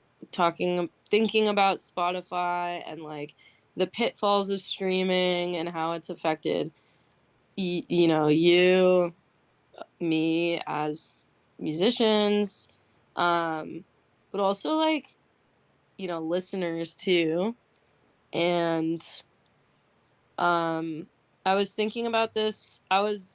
So we started the tour a couple days early in Philly, and we played one headlining show there. And I was just kind of like walking around the city near where we were staying, and I had my AirPods in. Yeah. And I was like walking past this older couple who were just sitting outside, like enjoying the day. And I realized like AirPods, there's no way, if you can't see them in someone's ears, you can't tell that someone's listening to music. And they like tried to say hi to me and I couldn't hear them. Yeah. And I had this like moment where I was like, this is a very antisocial technological design. Like, at least with headphones, like wired headphones or earbuds, you can tell, okay, that person can't hear me. But it made me kind of feel bad. I was like, this is actually a rude invention. You know what I mean? Like, Yeah. these people are, trying to relate in a normal way by saying hello to someone passing by their house, and I can't even like engage in that. And a different way that, yeah, even like, I guess people could argue that like even the early like Walkman headphones gives like a more a social cue that like, hey, I'm doing something on my own right now. It's not personal, but Yeah, yeah, like you're not exactly. It's just like the cue is really not there. And yeah. so I don't know. That's just I don't know how related that is to everything people have been talking about, but No, yeah, I think there's nothing's off limits here in our chat. just for thought. Yeah, no, I hadn't thought about that, but there's a book actually about the portable Walkman and its like invention that kind of talks about how it changed how people just go through the world, and like that was the original like I have my headphones on, don't talk to me right now, like Totally. but yeah, it's Which weird to is like, very powerful. It is a yeah, very powerful thing to be able to yeah, like wear headphones. definitely. But yeah, anyways. Dre Liaison says this is a good point. Wired headphones plus using an MP3 player equals ethical consumption. There's a lot of weirdos in the chat right now who are going off about MP3 players. Like supporting MP3 players. I think they're trying to be clever or something. Maybe I can't tell. Chat, Mm. you guys need to calm down. It's getting late. There's a time to joke around. There's a time to be serious. I don't know. I don't know if you guys are serious or not, but whatever you're doing, just knock it off. We all Wait, know about what? MP3 players. Okay, you don't want to talk about that? I'm a fan of the iPod, of course. I I mean, still have my iPod. I think we talked about this on tour, but like, Yeah, probably. um, Crack Daddy 69 says, I love Sour Widows and I love Hotline TNT. DC show at Atlantis was great. Thank you, Crack Daddy 69. Thanks, Crack Daddy. What about people with their children? Oh, this is true. I've wondered this from day one. My friend, I'm going to say his username, Big Cool. What about people with their children / partners / friends with earbuds in while chilling? Seems so scary and weird to me. I don't think I've ever been around someone who did that. Maybe it's a New York thing. I've definitely like, I remember seeing it. I was like, aren't you guys hanging out in a group, like walking together? And then they just have their AirPods in? Are they Or like any headphones? Yeah. Are they like talking? I don't know. I think it's just like, I think it's also, it's a fashion thing too. Like, I Yeah. remember thinking like New York was the first time I saw someone wearing AirPods, and it'd be like, okay, one in, one out. I get it. You're cool. You got AirPods. Yeah. You know, It's like a minimalist. status, whatever. Yeah, Yeah. It's like a fashion thing for sure. It was at the time, I yeah. think, when it was released. Now it's so ubiquitous, like it's just like an AirPod, you I know. mean, you can get AirPods at the gas station now. Yeah. For like I 15 bucks. hated AirPods. I thought they looked so stupid. I Yeah, remember when they came out. I was like, this is, and I avoided getting them for a really long time because I thought they were really ugly. yeah. Like aesthetically, I did not like them. I was an early adopter. Oh, Nah, I mean, I probably waited till you the price you came pa- down a you little were bit, but paving the way. Yeah, I know. I'm There's some, I'm on like my fourth pair. Like if I lose an AirPod, I'm buying another pair the next day, yeah, and I have lost them a few they are times. kind of crucial at this point for Yeah, me. same. Especially being on tour, it's kind of. Yeah.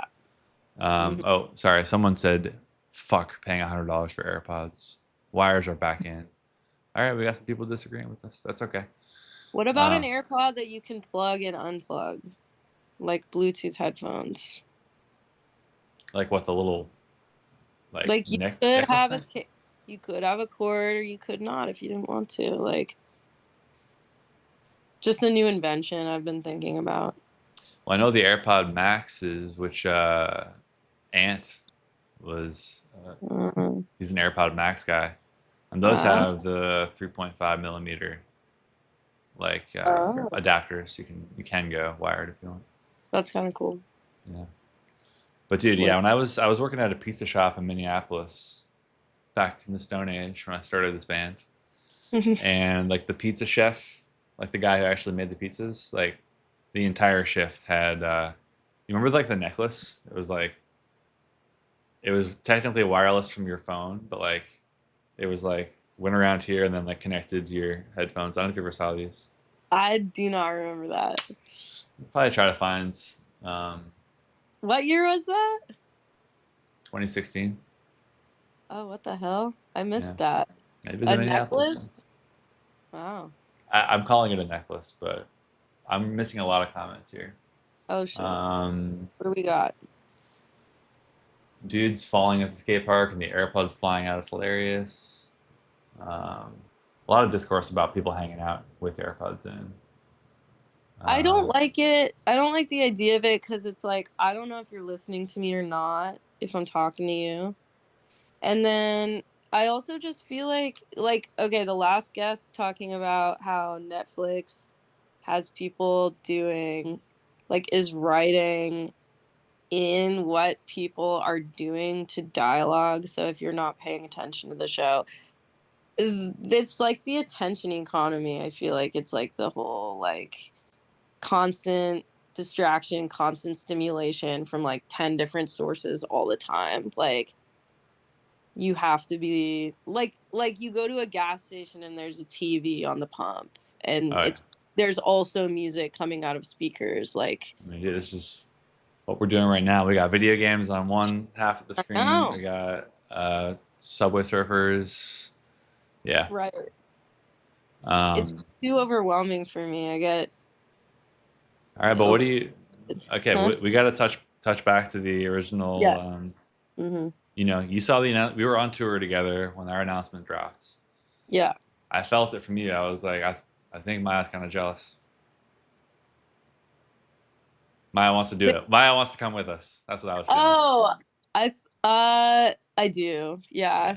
Yeah. Okay. I mean, I think it's like you guys are in a good position in a way to do something like this because you have well this is like you know we're a really small band and there is like a fear of like you sacrifice so much to be a career musician and Yeah. like the fear of you know you want to do everything you can to reach as many people as possible and also to look appealing to the industry if you're like you want to work with a certain label or whatever it's like there are these kind of steps you're supposed to take. Like there's a path that's laid out for you. Yeah. You have to like, dot your T's and cross your We've I's. seen the path that the industry has laid out. It's like, this is how you get from point A to point B. But it's actually not true. I agree. I feel like people think that you check all those boxes and then you'll like quote unquote make it or something, but it's actually so random. And I think it's I can't wait to say what I'm about to say next because I'm sure I can't wait to hear it. Okay, I'm gonna lay something down for you. I think that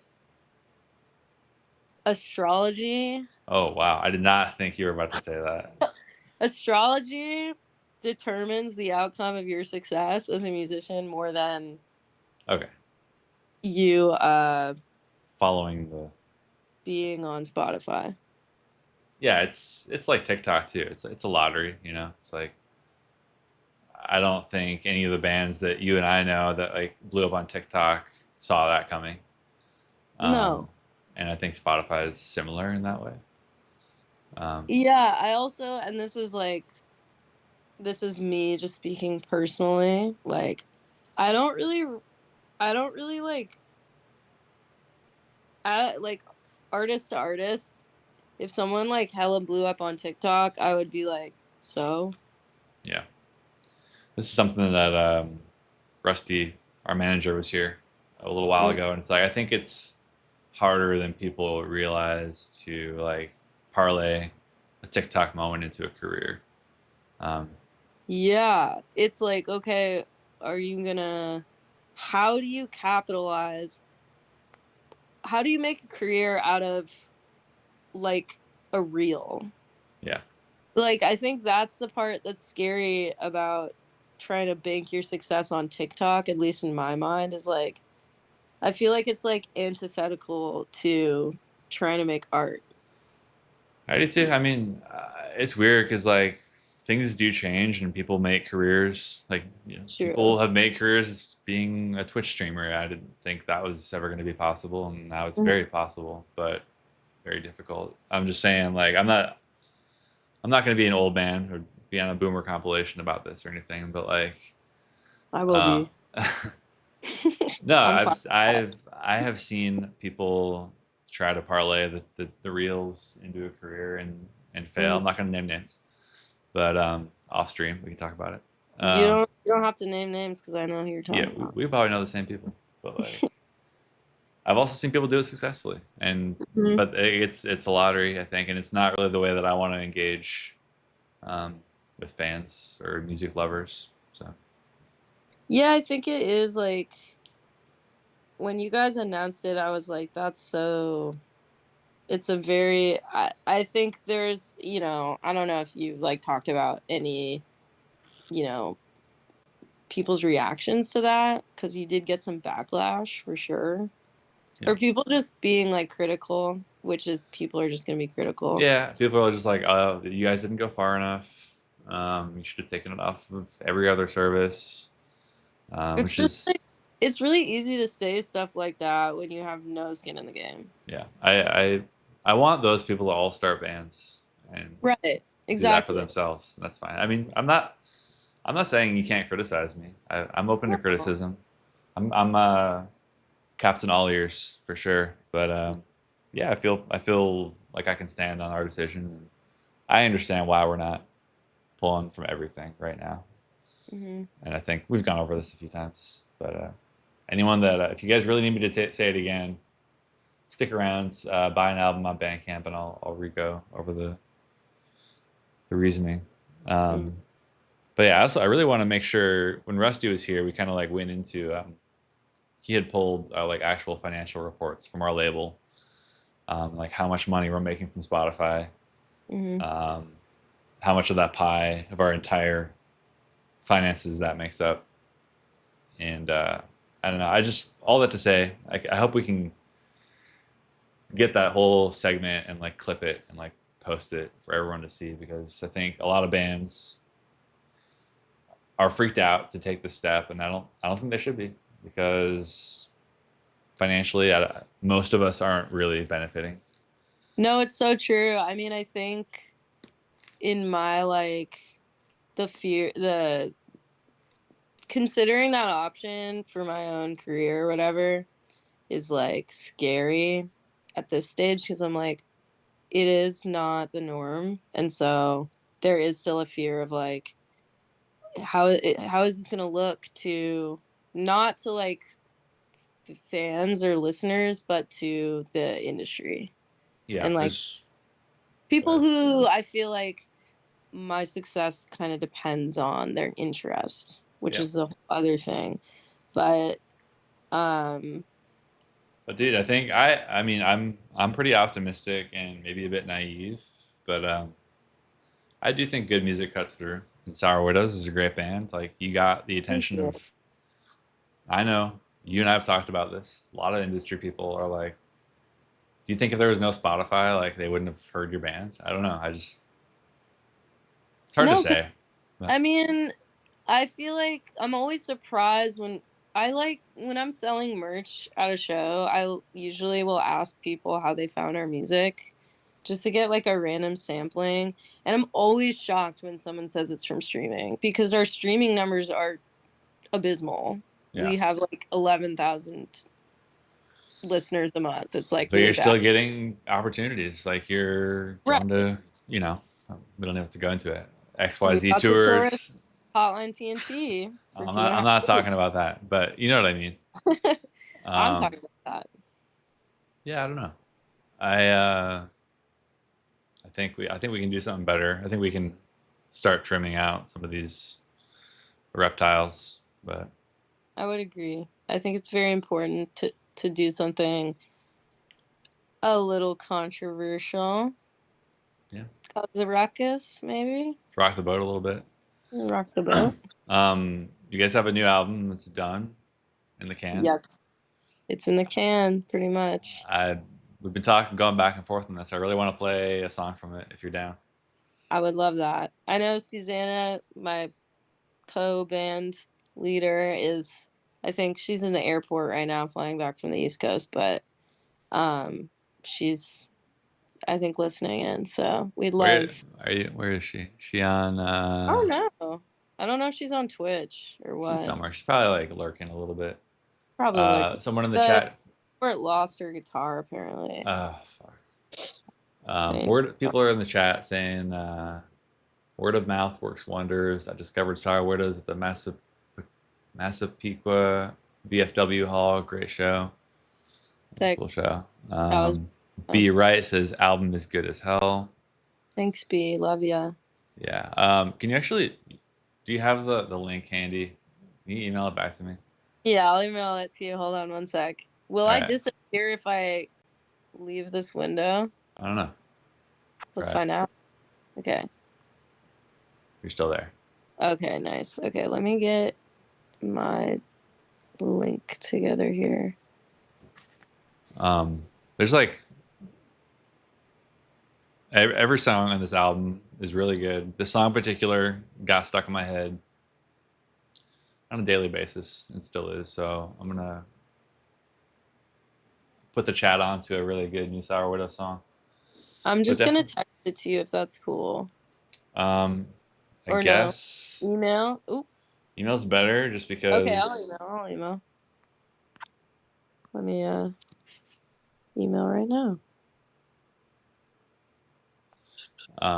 Because I'm on my PC, which doesn't like, I can't get texts on there, so I have to like. Oh, we got a PC. Be an extra step of. What the F? Bruh. Okay. Sorry, this is so annoying. All good. Okay, I'm sending it your way. It's sent. All right. Do you want to stay on camera while we're listening, or do you want to log off? I want to listen. All right, cool. I love this song too. Oh yeah. All right, give me one sec. This is a Susanna track. So this because are 50-50. Some songs, yeah. It's like kind of like a Lennon McCartney thing. If you guys are familiar, yeah. I'm aware of them. The song is called "Her Garden."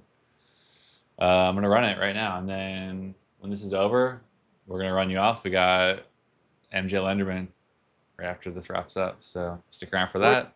I'm opening for MJ. Are you? No, right now. Oh Yeah. yes. Tropical Wool says, "Who's the Yoko Ono of this situation?" That is private. We'll take that off stream. All right, this is Her Garden by Sour Widows. Tell me what you guys think. Maya's gonna be in the chat too, in the video. Yeah, so if you talk shit, will tell me. Yeah, I'm not gonna say it. Don't say anything until it's over though. I don't know if you can hear it. Probably can't. You can't hear it. No, I'm gonna go back to Twitch. Okay, it's playing.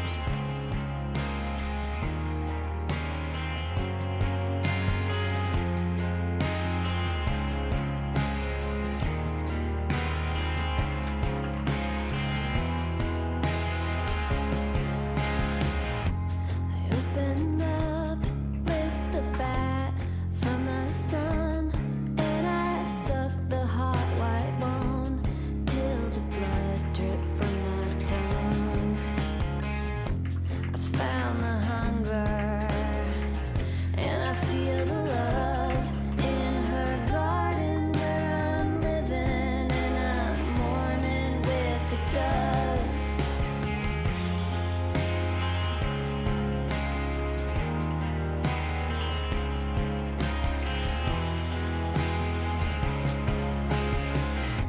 I see my reflection now, where the landslide took me down, mirror in the sky, a lie in the vow. You're like the fear inside of me, close to dying.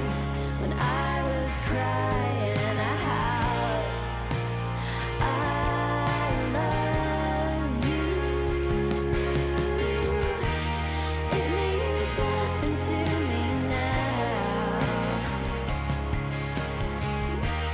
It means nothing to me now.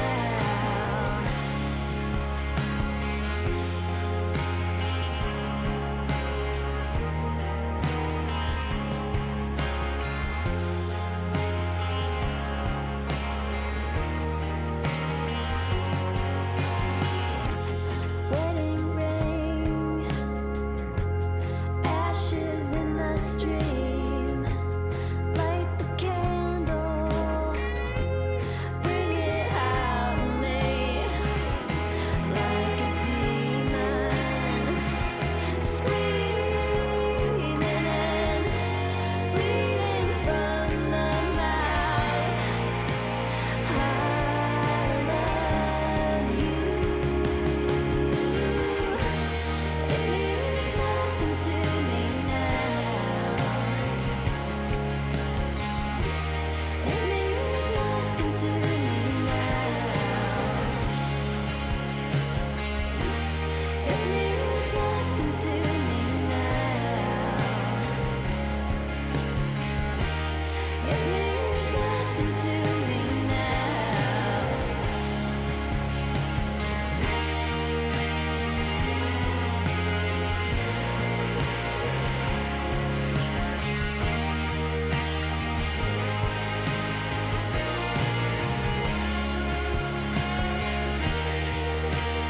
It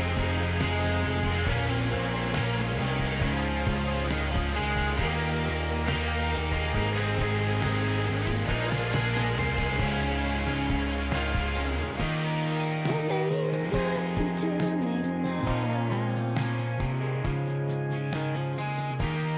It means nothing to me now.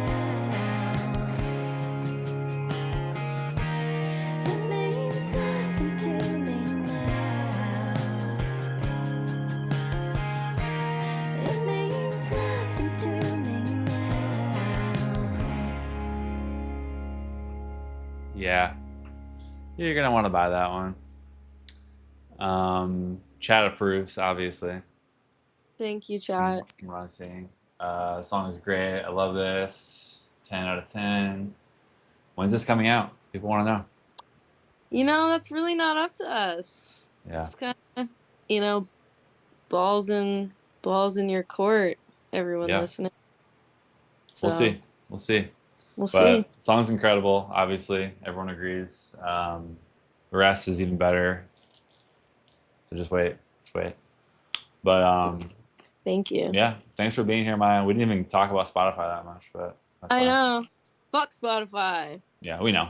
We did talk Yeah. about it actually. That's All all I right. have to say about it. Cool, All man. right, bro. Great job. Thank you. I'll see you soon, I hope.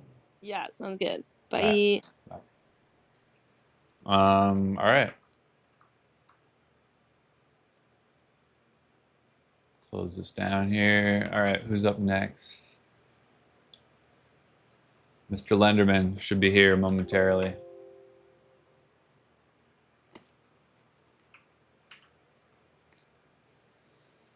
Can you guys hear me chewing really loud?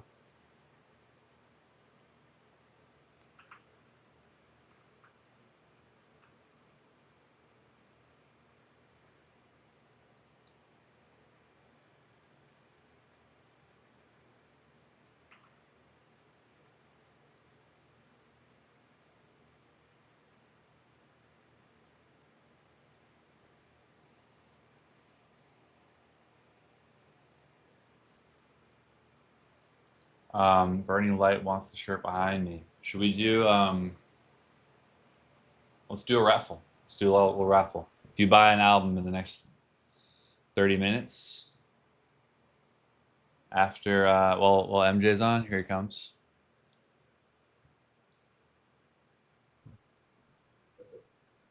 Will? What up, dude? Hey, How you doing? I'm pretty good. To be honest with you, I don't feel very well. What do you got? I don't know. I think the we've been sleeping on this bus and my voice dry, but it sounded kind of cool tonight. I felt like Patterson Hood. Okay, where'd you guys play? Kane's Ballroom in Tulsa, Oklahoma. Okay, I wanted to talk to you about this because we've had some drama in Oklahoma recently. Did I tell you about this already? Yes, but can you refresh? There was some basketball drama. We played in OKC the night that the Timberwolves smacked them around in the playoffs on the way to losing the series 4-1. But it was the one night that my team gave them the business, and I was talking shit all night on the mic. So That's fair. They should have given you that I think it's what you're because they supposed to won. do. Yeah, they should have had enough confidence in their own team to realize that, maybe they could have just laughed at you rather than gotten mad. Yeah. These guys were crazy. When I played last time we were in OKC, they were just yelling at me the entire show. All right. What is it with these people? I was wearing a Blazers shirt. Sensitive. I don't give a fuck about the Blazers though. Yeah. It was a cool shirt. And I bought it in New Jersey, of all places. But It's just a vibe. yeah, this kid was yelling at me the whole show. It was like, I don't even care. Yeah. So the show was cool though, even with the raspy voice. Yeah, it was cool. Kane's Ballroom, legendary spot. JJ Kale used to play here all the time, I think. Okay. Well, I don't know. Who's that? Who is that? JJ Kale? No. Who's off camera there? Oh, that was John Samuels asked. Is that true? Get him over. Samuels. Get over here. Samuels, come on in. He's been in the chat all day. You got to see his little face. I gotta see him. Here he comes. Will, I think it's despicable what you're doing against Spotify, by the way. Well, that's why I brought you on as like kind of a debate opponent, you know? Yeah. What's up, JS? Hey, what's going on? It's chilling, man. You don't realize this is a label owner, I did not realize that. Dear Life Records, and they rely on Spotify for all their money. All right, so Just want to say this is awesome. thanks, man. Station. Yeah. It's been fun, dude. I love having you in the chat. We're in the silly hours. Is that what you would call this, Will? That's what I got you here for. I think you said, like, I threw it to you, like, is there any chance? I didn't even think he'd want to be honest. It's like, he's busy, he's on his grind. But I'll throw it to him and be like, is there any time of night you'd be still up? Will, And you're like, I'll be up Let me to 4. explain something to He's you. up. I would love to do this. Can I tell you something else? Yeah. I just posted on social media for the first time in probably 3 years for this. All right. So we should see a spike. Yeah, I'm seeing the spike already. Let's put up the raffle. Listen, guys, anyone who buys a Hotline TNT album in the next 30 minutes, You gonna send him a soccer jersey or something? we're gonna put your name in. You'll be eligible. We'll have a raffle at the end of the For a stream. jersey? Yeah. The one behind you? One behind me. You have one of these yet?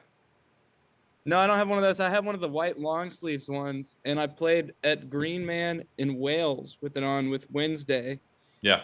about a year ago, and I almost peed my pants on stage. Nice.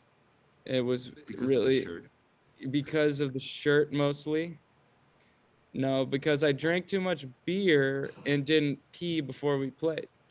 Yeah. But Dude, peeing on stream has been kind of a difficulty for me. I've been worried about that because I have a tiny tank, and We've got but luckily I got my boys here. I got John Samuels, I got Dre Leeson over somewhere. He's Well, I see See, Landon. Wait. Dre Leeson. you. Dre's not here. Okay, that's Landon. Dre is Landon's cousin, and Oh, They really? look pretty similar. they look pretty similar. Dre has different swag though, and he shows up sometimes. But Well, let's talk some more shit. What's going on? What are you getting into? literally, we're in Kane's ballroom. They let us stay here. They were gonna kick us out, and I convinced them that I was on a celebrity telethon tonight, and they said that I could stay here until 2 a.m. Tulsa time on the Okay. dot, which is 3 a.m. New York time. So True. Yeah, I think when you told me you were down to do it, I thought you were going to be on the bus, which I think people would have liked to see. But this is even better. the bus you would not like to see actually, Yeah. because it would be loud and you wouldn't be able to hear what we're saying. We wouldn't be able to hear what you're saying. Yeah. And it's dry as hell. That's what got your voice down. That's what got my voice down. Straight up, I was trying to find oil of oregano today, Mm. and they brought us essential oil of oregano. I heard that helps. I couldn't swallow that shit. The essential oil of oregano is unhealthy to Poison. swallow. But I had pizza after the show, and that shit was doused in oil, That's all you need. and it cured my voice straight up. It's crazy. John's been in the chat all day. I feel like you've been lurking in the chat a good I've been amount lurking today. as I do. I didn't know I Randomly could to get hang on it. in there. I've been texting you privately. I know that's Oh. probably annoying, but No, I I love it all. I've also just been speaking out loud at the TV. Yeah, it's been funny. Yeah. Dude, I'm super glad you guys are hanging in the chat. It's keeping me going. This is a 24-hour situation, so I'm worried about you, We wanna Will. see through. I'm doing good. Is it time for another Celsius? No, not yet. Did you shotgun that last one? I wasn't here. Nah. You missed that? Yeah, You didn't do it? I chickened out. Should you do it now? I would shotgun a beer if you shotgun a Celsius. I believe him. Oh, man. The chat's going to, like, pounce on me if I don't do it now. Okay, Oh, sorry. man. Chat, can I say something to the Oh, they chat, are saying please? Do it. They're saying do it. Can I Go say ahead. something to Yeah, they're waiting for you. All right, chat, let me look you in the eyes right now. Be nice to Will. He's been awake for a very long time, and he's got miles to go. Okay. Miles to go, albums to sell. I bought the album today, Will. I tried to put you on blast, but I didn't know. I got to check the receipts. Dude, I heard you put me on blast, and it was about 10 minutes after I bought your record. So that was pretty embarrassing for you. Well, no one knows that until now. So now it's embarrassing. At the time, I think they thought I had a leg up on you. No. But I don't know. What's up, Landon? I see you back there. Hey, what's up, Will? What's good, Um, dude? Just chilling. I think the way I have things. Who's watching the stream right now? Everybody that I know. Because like you're visible on the Instagram layout, but not on the desktop layout. Let me see if I can adjust that. Hold on. all right. Nah, This is Ali Silva, our sound Ollie, what's good, man? What's up, Will? Good to see you. Yeah, you too. We got Avery Sullivan back here. engineer. Avery Sullivan. Hello. Family, keep it in the family. What's the next stop for you guys? Fort Worth, Texas. It's a place where last time we had norovirus and vomited everywhere and Same also spot? shit a lot. Is it No, that was Houston. It's a dark. It's No, a but we also shit and vomited in Fort Worth. maybe a redemption show for us tomorrow. Fort Worth, last time it was it was the day after we all really suffered with the norovirus. But we were still in shambles, and Landon actually played the drums at that show, Yes. and he's the bass player in the band. Yeah, for those. no. Yeah, for the chat that doesn't know, Landon typically does not do that. It would have known. Huge disappointment for the nice people of Fort Worth. That can't Dude. be But true. it's okay because it was goated with the sauce still. Dude, I feel like every time I talk to you, I do like an MJ interview. We talk about puking for some reason. Well, Yo, that's so true. everybody's Because got things they like to do to stay focused. Yeah, this is keeping me awake. what the thing is, last time we spoke, now that you bring up puking and vomiting, now that we're on the subject, because I was going to Japan, That's right. and we were starting an interview together, and I didn't respond for a while, and you thought I was Ghosting. ghosting, but really what happened was I got on the plane from New York to Los Angeles and got violently sick Yeah. on the plane, and it was so embarrassing. I went to every single bathroom on that plane and did just about anything you could do to a bathroom, and it was so painful and terrifying, and I don't know what happened. They want to blame it on the alcohol, but I swear to God, it was not. It was that was not the norovirus incident though? No, this is pre-noro. Because I had noro next to you as well. Did Maybe we it talk was. about this? Maybe it was noro. It's hard to tell with noro. Maybe it was.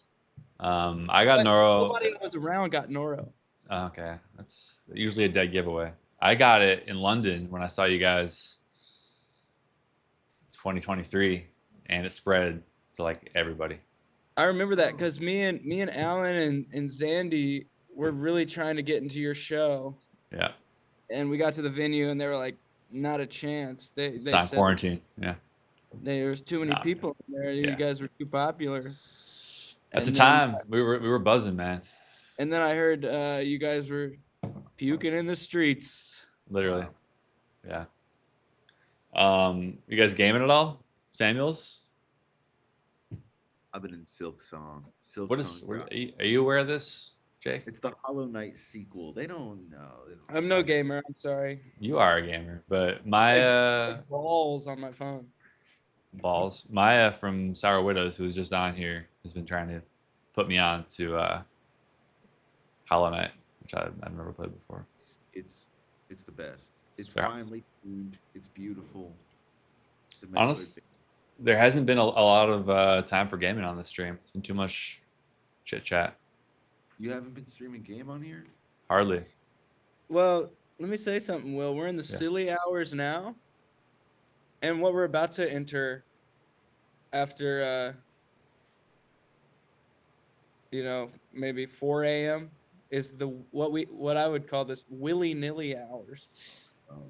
And that's where the gaming should begin. There's going to be some gaming hours once the chat dies down a bit. I got to stay up all night. I think it's going to be a little quiet in here. Maybe some people might want to stay Jill? up. Where's Jill? Yeah, Jill's what on the happened? couch. Let me see if she's. Jill's awake and just not on stream? Should I find her? Yeah, let me say Oh. what's up to Jill. If I tell her Jake wants to say hi. Jill's funny as fuck. Tell her the wristwatch guy wants to say hi. Tell MJ Fuckerman wants to say what's up. So you say, what did she say? She's got a parody of it. The fuck? I think she fell asleep on the couch, dude. All right, no sweat, no That sweat. makes the most sense. All right, I how about texted her. Mike's hard chicken earlier? You saw that? Yeah, that was beautiful. I wanted It was some. good. TNT Foodie Boys. Yeah, and then the other thing that I can't stop thinking about was why the fuck was Doug Dolgarian's voice so low today? Dude, I didn't ask His questions. voice sounded so good. I and didn't ask low. questions. I wasn't sure if it was because sometimes isn't there Samuelito whenever he does like whippets, his voice will sound like that, but it was like Sounded like Whippets almost, that was but beyond whippets. yeah, it was like reverse helium. Maybe it had a little effect on. Yeah, I thought he was pranking you at first. I thought he had one of his Tagabo effects Vocal box. pedal. Yeah, it very well could be, but he was a great guest. Dude, Doug Oh rules. wow. Yeah. One of the most he's got so much integrity He's real as hell. in what He he is. does, and really grateful to know that guy and Same. for what he does in music in general. Very proud of him. I can't wait till the world hears his new record. Have you heard it yet? No. It's kick ass. I mean, we've already talked about this a few times tonight, but Going all right. that first show. Last time I saw them was on that Julie tour. We happened to be in Chicago the night after them at Talia Hall, and we went to that show. Yeah. I think 3 of us Yeah. went to that show. I was on a substance. You were? Yes. Some was Andy Simpson. Where is Well, Zandy, by the way? Zandy He's is in the hole. at Hopscotch right now. He's resting because that Oh. record is about to come out, and they're about to tour for about Infinity. probably the next 12, 13 months or so. Foreseeable. You got a new Steelman? Yeah, our boy Trevor is filling in for both Ethan and Zandy. He might be asleep now, but Trevor Necrant, He he has plays. to sleep extra long because he's working extra hard. Yeah, he's doing He's on two roles. He plays in the band Styrofoam Winos. He also plays with Ryan Davis in the Roadhouse band. He flew straight from 2 weeks in Europe to Denver for our first show. He's a crazy man for that, but he's a very sweet guy, very talented musician, great songwriter in his own right. Trevor the Cramp. Go check out Styrofoam Winos. Styrofoam. I'm getting some comments here. So beyond excited for that new Tagabo record. I was at the Talia Hall show as well. One of the best nights of my life. Dude, that was the best Tagabo set I've seen. Yeah. There's a And lot. We've done a lot of touring together, I think. Yeah. Between There's a lot of good ones in my memory. What else do you want to see from the stream? What's been keeping you guys entertained the most? Well, I thought my cousin had a pretty good idea. He was in the chat talking about MP3 players, and I was curious. What's the deal? Like, I actually just purchased this MP3 player. Check it out. I'm gonna Okay. turn it on for the chat and for you. Welcome. Welcome. What are you rocking? So I'll just go in here. I'll show you some folders I got cooked up. You can listen. I see some ebooks in there. Anywhere in the world. I got some Andy Lobes, Nobody can take that away. and it's really easy. It's really light. You can drop it, flop it, and it was $19, and I just put a micro SD in it, and I put all my CDs on here. So I just deleted all my streaming app and pulled my personal music from it. So I'm just like, this is what I'm rocking now, and I don't know why we can't go back to this. You feel me? I mean, I've been kind of talking. Everyone that I've talked to tonight, I keep saying that we can't go back. But between us girls, like, we can go back. I think we can go back. It takes like, you really gotta want it. You really gotta want to carry around an MP3 player and upload all your music to an SD card. But I kind of want that because I want to engage with technology in that old sacred way that my father taught me. What do you guys think, chat? Trevor. Yeah, my father, Trevor. Not. I wish I could see the chat. Yeah, there's a lot.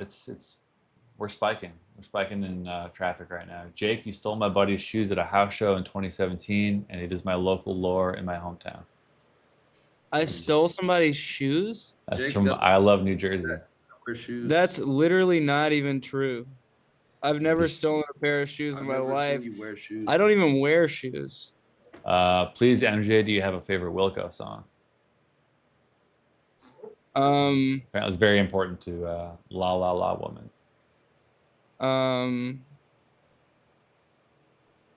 Probably, yeah. Yeah, answer is yes. I might have a favorite Wilco song, yeah. What else we got in here? Off Star Wars. A lot of That people record. want to know where that MP3 player is from, Landon. Yeah, I got this from a seller on eBay.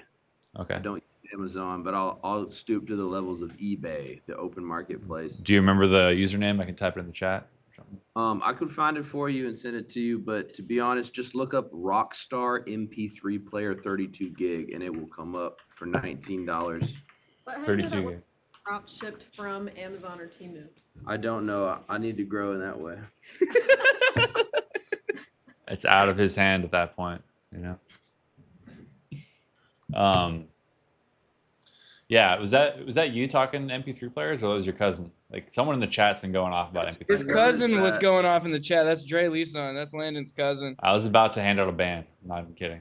But He does have. Dre's got a specific way of speaking, and well, he can't even speak much. He just types, and his typing's not so good. But he's kind of a poet in a way. there was a trollish energy, which I didn't hate, but I just want to know who it was. Yeah, It's not dude's trollish, pretty it's- genuine. He wouldn't Okay. understand what a troll is. Dre's Okay. all love. Dre's all love. But valid concerns. Sometimes it's hard to, take pure love to the face like that. Sometimes it feels like troll energy. People just think it's not real. They can't handle the realness of it. They can't handle genuineness. Yeah. By the way, y'all chat. You got 13 minutes to buy something from Hotline TNT Bandcamp. You'll be eligible to get the soccer jersey. Only got 2 left, and they're gone forever. I want to buy something right now. Dude, you'll be eligible. Okay. Landon's gonna be eligible. I might even tip the scale. No, I wouldn't do that. I'm not gonna tip those scales. But we are trying to get through 500 records. What's the count now? Check it real quick.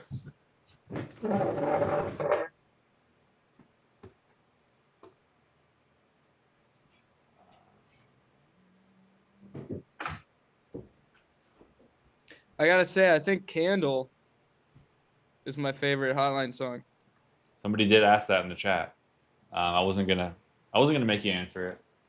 I think, if I were to try to sell the new record, that vocal melody on "Candle" really gets me every time. Thanks, man. I think you texted me when that one dropped and said something similar. I texted you months before, Will.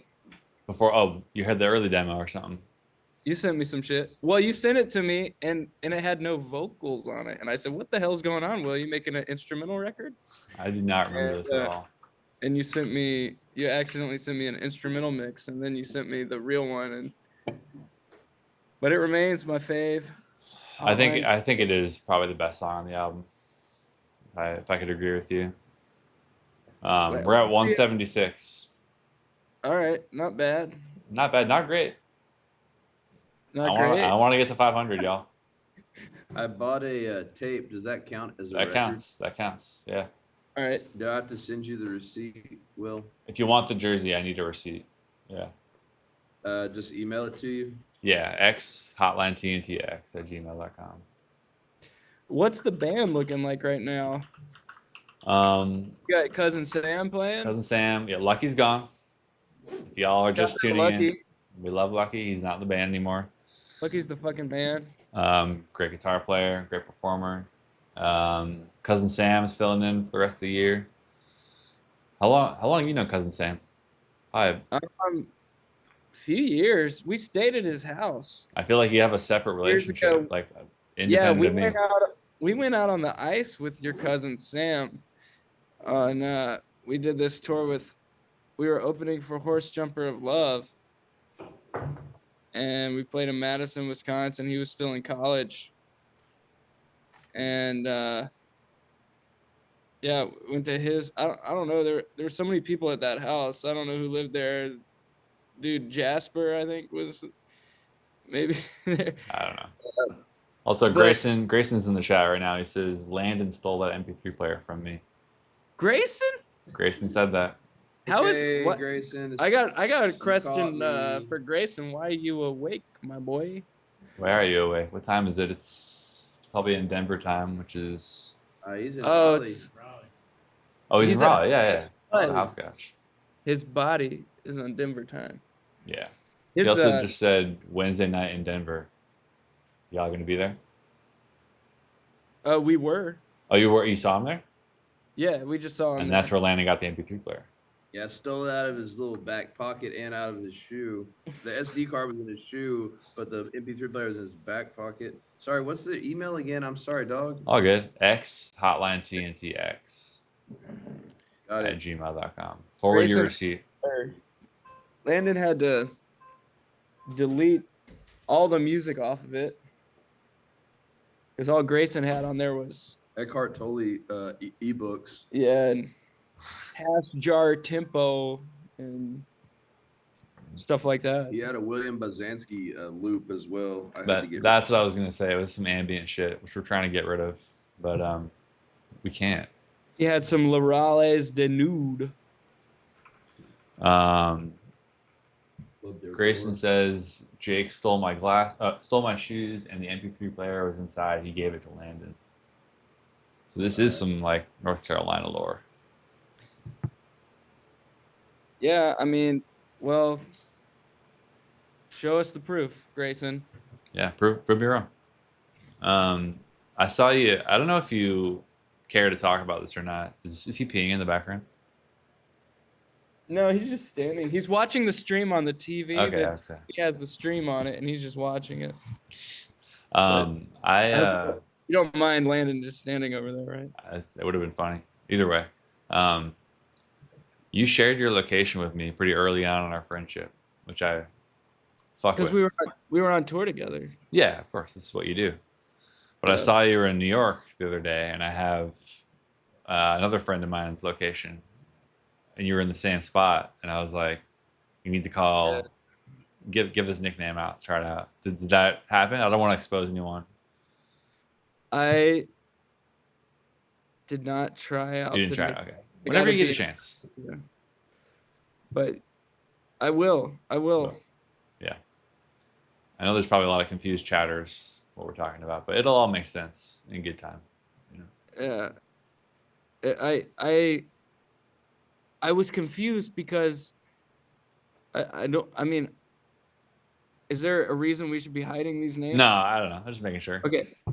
I was visiting my partner over there, and the roommate, Lisa Larson, Yeah. has a nickname, Music. That's what I was told. We toured together back in the day.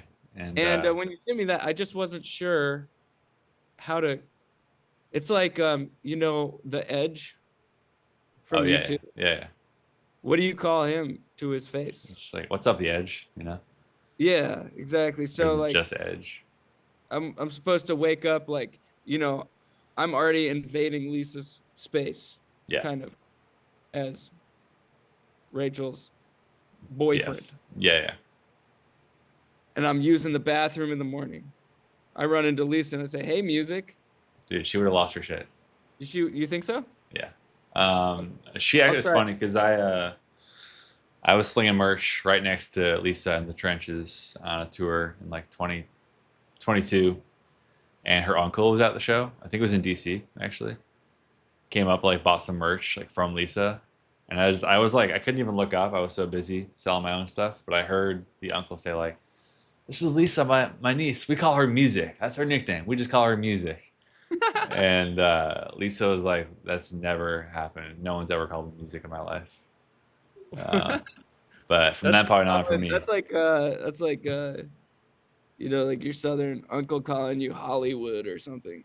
yeah, it's pretty But hilarious. music is more esteemed. I like that. Music is really powerful, and it's a It is. beautiful thing. But it is a lot of responsibility, I think, to take that name.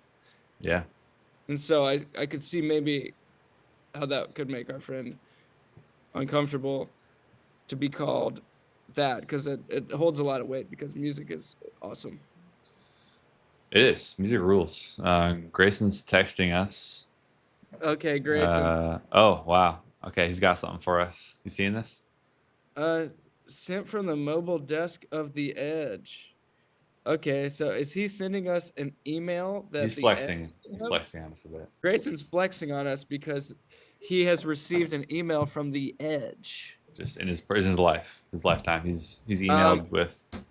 But also, this screenshot has clipped off most of the message. So I guess it doesn't matter what the message says. It's just important to know that Grayson Curran has received an email from the Edge, which is pretty cool, Grayson. But if it helps, I have watched the movie It Might Get Loud. I remember when that came out. I've never seen it, but I think Grayson actually made a joke about that and said this movie should be called It Might Get Boring. I've never seen it, but my boss is one of the stars, so I can't talk too much shit about it. Yeah. He is. And those three guys don't have much chemistry together. No disrespect to any of them. I think that movie, when it came out, it was in my Christmas stocking on DVD, and it was one of my favorite movies of all time. It still and is. I revisited it the past couple years, and it was pretty interesting how they all played The Weight together.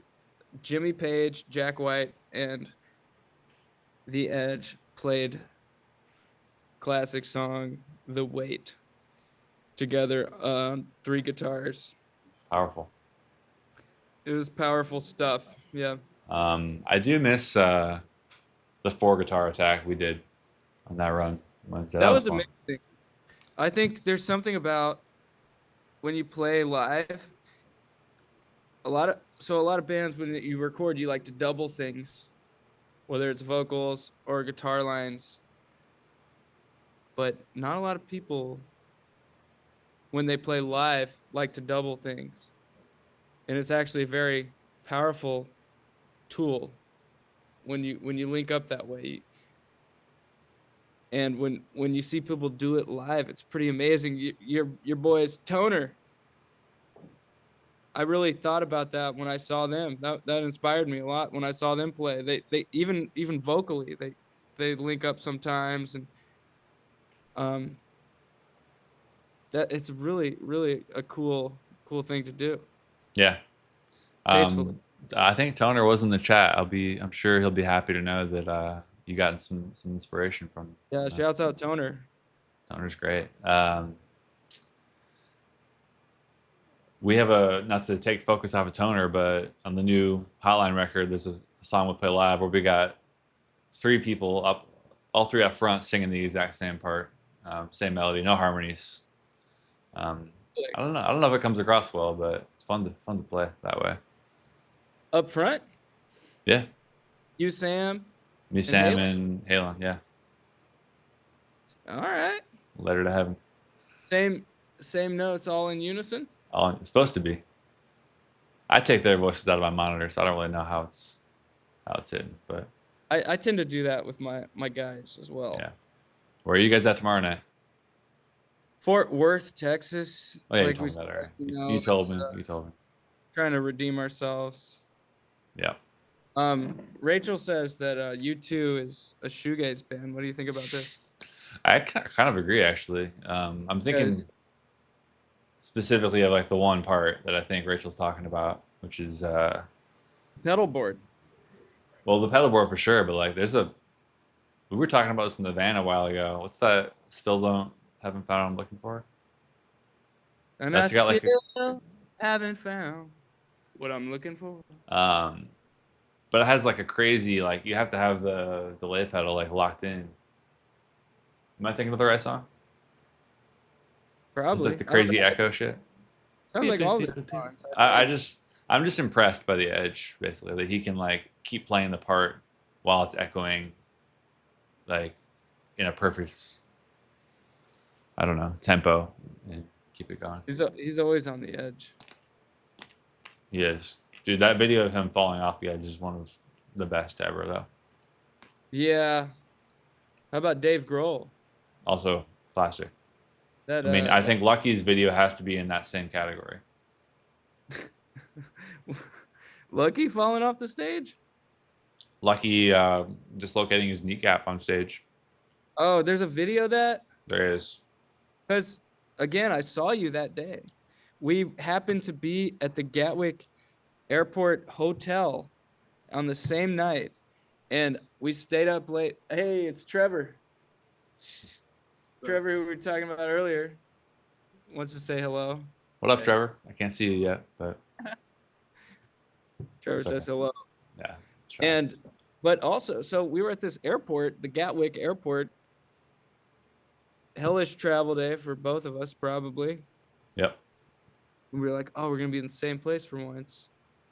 And go down to that hotel lobby. Yeah.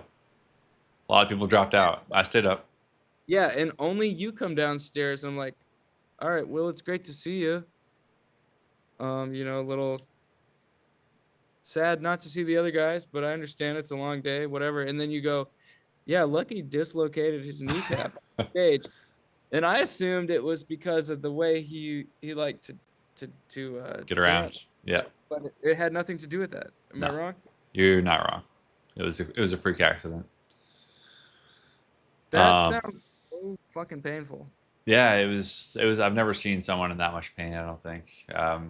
He Did probably you wouldn't guys even want. play the show? We stopped the show. It was in our third song. He probably wouldn't want us even talking about it because it's pretty traumatic. All right. But Well, we'll give him some. Yeah. Nothing but respect to Lucky. Yeah. And also, thank you, Lucky, because last time we played in Atlanta, I bought this new guitar amp, and the speaker cabinet I had straight out the gate just didn't work, and he let me borrow his Marshall 8x10 cab and saved my ass. Let the record show. Show at the Variety Playhouse. So shouts out to Lucky, great boy. Yeah. Someone said, I have my ticket for Hotline TNT at Polaris Hall in Portland. Unfortunately, MJ is sold out. What do you mean? I think they want to see you in Portland, but they can't. But they can see Hotline. So. Are we playing on the same night? You know what's funny is I think we're playing the same weekend in the Northwest. I see some other Vancouver I heard people somebody here. say that about Vancouver earlier. Yeah, I think we're playing. Christmas Demon is here right now. Big Lenderhead. Who's Christmas Demon? That's my friend Jen. She's in Vancouver. Okay. Are we playing the day apart or something? Christmas Demon is almost my mom's maiden name. Really? 2 days apart. I think it's you, me, and DeMarco are all within 1 day of each other. Imagine if we combined forces. I've tried, dude. I tried to make it happen in No Flair, but upper management said no. We have the same manager, Will. He put the kibosh on it. You know how he gets. Yeah, I know how he gets. Yeah. Yeah, we're just riffing right now. We can keep going. I gotta stay up all night, dude. Dude, you need to. It's Celsius time. I swear to God. Should we get Rachel in the chat? Is Rachel up? I don't know. I just assumed that they were texting you right now about. Yeah, that was 7 minutes ago. Okay, see if they want to come on. All right. No pressure. No pressure. See what the chat's saying here. More Trevor. It'd be fun. Super group, make it happen. White guy apocalypse. If I send this Zoom link. Yeah. Just forward it. All right. Things about to get wily. Y'all know the Tragically Hip. This is the second time of this stream that Tragic Hip has come up. Bro, that song. It's been a long time running. I actually don't think I've ever listened to that band. Is today the 1 year anniversary of your album? I don't know. Maybe yesterday. Someone in the chat said that. The head of Anti Records texted me yesterday congratulating me. So it's over. Maybe, yeah. But we can still celebrate, you know what I'm saying? Yeah. I mean, it's before I go to bed, so People are asking, "Are you okay?" I feel like I saw this live stream pop up 12 hours ago. No, I'm not okay. But we will be. Is this one of your guys talking about Orbison, Ray Orbison? I can't even see. Exo Dozer Unleashed. How many Celsius's drinks do you want? We're on number 1 still. Honestly, I can't keep up with the chat. John, you seeing this? Someone keeps asking about Roy Orbison. I'm kind of over it. Burning Light says it's today. Today's the anniversary. Says they're the biggest Lenderman head. You're talking about Ray Orbison, like a silly pun name on a, I don't know. Or are we talking about Roy Orbison? What a beautiful voice. Yeah, hold on. Let me get you. Keep talking. Yeah. All right, John, get in. I gotta pee. It's gonna be. We knew this was gonna happen. Let's get into some real stuff here. John Samuels. Roy's got a timeless voice, and he's got that song. He wrote a kind of creepy song about driving all night to creep into your bedroom window, and somebody covered it in the 80s, and it became a hit. It's called "The Drive All Night." Timeless. I was thinking about a song in the shower last time I took a shower, which is before the stream started. And I feel like it's a song from the similar, the cover, same era as the cover you're talking about of I see secrets in the night when you're talking in your sleep. You know what I'm talking about? No, I don't know that one. I know secrets that it's something about talking in your sleep. I think it's kind of like it's on a lot of Halloween playlists for some reason. It kind of has like a creepy vibe. Is it called "Talking in Your Sleep" by the Romantics? Yes, that's the one. Wow, I don't know this. I'm playing it right now. Let's see if there's an ad. Oh, it's like a Buffalo Bill themed ad for Liquid Death. It's punk rock water. Dude, I'm happy to see you're not paying for YouTube. That's not what Never. the stream is about. I would never. Title. I'm a title. You're a title guy. I don't know if it's actually much better. Yeah. This will get your. This might get our stream banned. This is a. You know this one? Oh, the video is great. Video. These guys look awesome. You're getting some. Yeah. They're just hanging out together. They are awesome. How many bottles of water are you keeping hydrated? I do have some. I have like 3 glasses of water on my desk right now. Yeah, switch back out. I'm tapping back out. Thanks for having me. Thanks, John. Yeah. I'm gonna change your name quick. Oh wow, you have my name up there? I had your name up there. I respect you.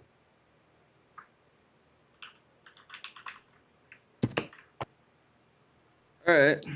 Somebody wants to know when Hotline's coming back to OKC. I don't think we're allowed. Like I was saying, like you might need to talk to someone. You should come to Tulsa instead. Tulsa, maybe. I can see that. 77.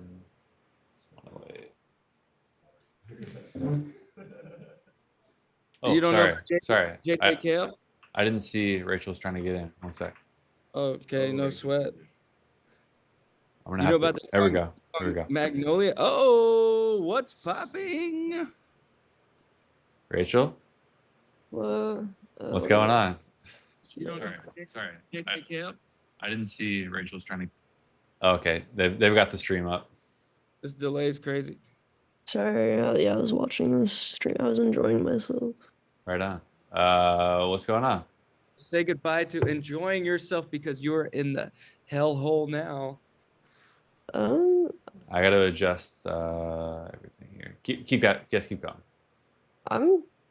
I just took some what is it? Melatonin, some sleepy time. Nice. Sleepy time again. We're robo tripping on live tonight. Dude, the first time I heard of what robo tripping was, I was really confused. I was probably 19 years old. Is that what you're doing? You would call it that? Robo tripping? What I'm doing? No, I'm Okay. just gonna go to bed because I have to pack up like a bunch of stuff and then take a plane tomorrow. Where you headed tomorrow? Back to New York. Oh, okay. Do you want to? Where are you now? I'm in If you want to tell Chicago. us, Chicago. Okay, At my parents' house, gotcha. where a lot of my things are. Cool. Thoughts on Spotify, Rachel? Um, yeah, not good. But my brother pays for a family plan. But then earlier we were in the car, or maybe yesterday, and he wasn't even using it. Well, So was he using something else? yeah, he was using something called Tune. Tune. Is it like a guitar tuner? No. Okay, No, it's like a music app. I don't it's a know. new one. They keep bringing new ones out. Yes, I'm kind of like, well, maybe I should just ask him to change his subscription. Um, I didn't know you were out living with music, by the way. Oh, yeah, I am. For a second, I was Yeah. like, I've I been love living with music in I my love head the music. whole time. Um, Yeah, Lisa's my favorite person in the world, probably. yeah, you're getting some comments here. What's your McDonald's order, Rachel? If you feel like sharing that. Well, right now we're boycotting, Right. but If we were not boycotting, I love a McChicken. I love the dollar menu. Um, I think it's really sad that they've taken it from us. It is. But I like, yeah, chicken McNuggets. I like a McChicken. QPC. Quarter pounder with cheese. Yeah. Um, I also like the Hamburglar. Grimace. Grimace is definitely top of the mascots for me. Yo, Wait, can I say one thing though? Yeah. Grimace is like a 50-year-old Gemini, also, just so we all know. I think he's 51 now. Really? Yeah, and a Gemini. What does that Did not even know mean? He was born in Can I say June. something? Yeah.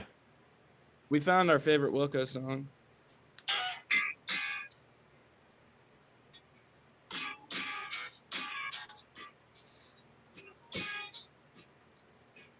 This is gonna get us banned for sure. No, I swear to God, I used to listen to that when I was mowing the yard with a push mower in the Um, backyard. I've told this story. I think I told this story to Grayson actually, but I was mowing the lawn once in my hometown, Chippewa Falls, Wisconsin, and I was listening to a band called The Armand Edison. Oh, Familiar? This is yeah. for anyone who doesn't know, this is pre Bon Iver, Justin Vernon band. We lived in the same general region, and I was mowing the lawn, had the big headphones on, and I felt it. No, I think it was. No, he drove up next to me in the driveway. Someone drove up and like honked the horn, and I was like super scared, and I looked over, and it was Justin, and I was like, I like summoned him somehow while I was mowing the lawn. Damn. One time I was in like ninth grade, and somehow I was home alone because I have three sisters, and my dad had been asking me to mow the yard all week long, and I had just learned about the OCs, and I was listening to the OCs because my dad always really was into having speakers throughout the house. He even has the little ones that outside that are like disguised as rocks. Yeah. He loves music, but I was listening to the OCs throughout the house and it was real noisy, and he shows up after work or something and I hadn't mowed the yard yet, and I was like making like a grilled cheese or something, and he comes in and the OCs are on and it's like really noisy, and he's like, "What the fuck is this? Mow the yard." That's He was really hilarious. mad. The music really pissed him off. I'm with your dad on that one. I've never been an OC's fan myself. Nice Yeah. dudes though. I'm really gonna go out on a limb here and say that he was maybe mad that the yard actually just wasn't mowed. Yeah, That could have been part of probably. it. But it was raining all week. Rachel, did you just play a show in Chicago? No, Okay. New York City. But you have one coming up, I think? in Chicago? Maybe? Probably. I mean, yes, definitely, because Okay. we're about to go on I got a tour. full ass tour. Shouts out to It's a Beautiful Place by Water From Your Eyes as well. Buy that shit from Bandcamp, streaming on Let's Spotify. You know. Let's sell 3 of those tonight if we can add a little addendum to the cause tonight. I 3 records for Water From Your Eyes. And Is then it just water from your eyes.bandcamp? yeah, but let's I put it in the it's chat. It's in the I chat. think let's not distract from the why we're all here. Hey, it's all 500 Hotline TNT records. There's only like, I don't know, 30 And to go. through We're almost there. eyes. I think Hotline has sold enough records tonight. And Spotify, honestly, Will, what you're doing to Spotify makes me sick. it makes me sick too. But you know, you got a sore throat. I'm off the Celsius. Rachel's off the Robo. We're all sick. It's a beautiful place. Yeah, it is a beautiful place. And then we also, yeah, Landon just reminded me, we were at this festival called Way Out West. Yeah. Gothenburg, Sweden. We had to play the Spotify stage, which felt quite embarrassing. But I don't know if I could put it better than Landon. If maybe you want to come give your thoughts on this real quick, but I'd be happy to. Can I bring Landon back to say one thing about Yeah, this? you can. Last thing, I just realized the Instagram chat is going crazy about Geminis right now. I Oh didn't see God. that, but keep going. Oh, Yeah.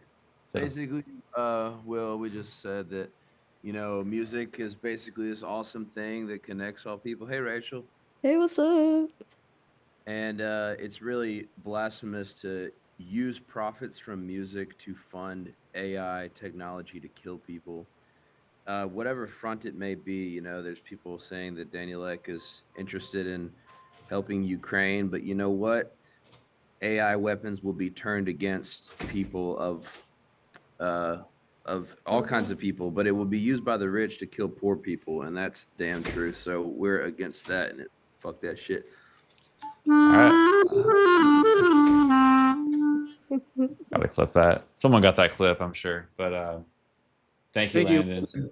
Thanks, Jake. Thanks, Rachel. I gotta run you guys off because we got Liz Pelly. It's gonna be on in like 7 minutes. Shouts out Liz Pelly. Yeah, we're opening. Primavera. Say what's up to Liz. I love Liz. Seriously, thank you guys for hanging out and keeping me awake. And thank you, Will. I really appreciate you. As you get into the willy-nilly hours, stay safe and behave. You'll be up, right? Yeah, I'll be up. I'll in the tune chat. in. I'll say some shit. All right. Thanks, y'all. Appreciate you. Thanks, guys.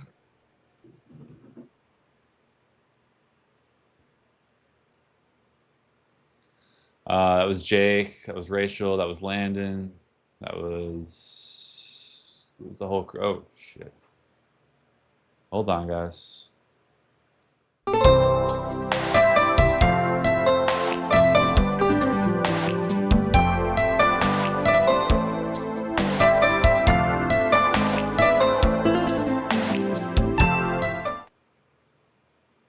Why is this happening? Snapchat's failing me.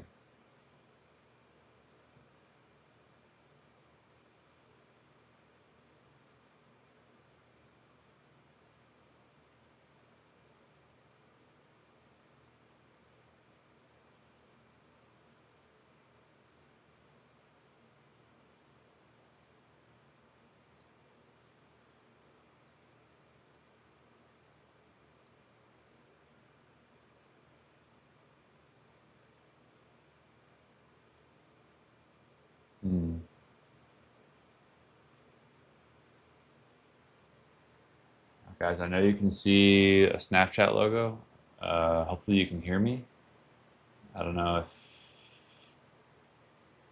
computer's freaking out.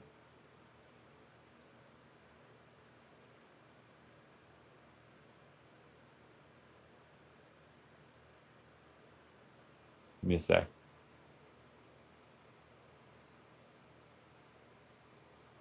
Trying to restart here.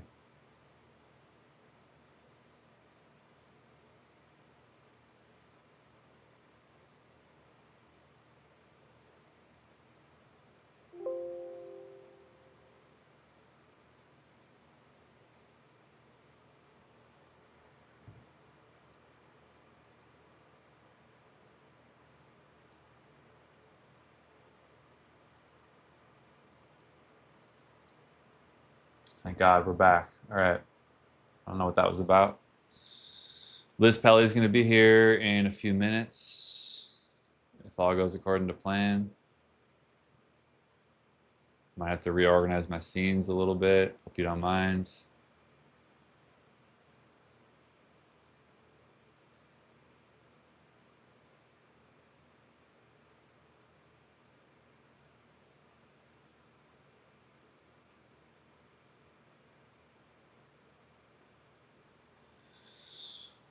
Oh, God. All right. We got a long ways to go.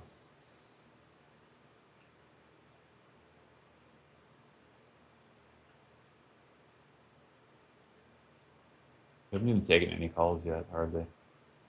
That was part of the plan, but good night, Brock. North Americans, thanks for being here. Can't wait to chat tomorrow. Got a big push to make. We've done well. We've kind of doubled the sales in about half the time. Probably doesn't make sense to you, but 83, 108. Okay. Check the numbers here.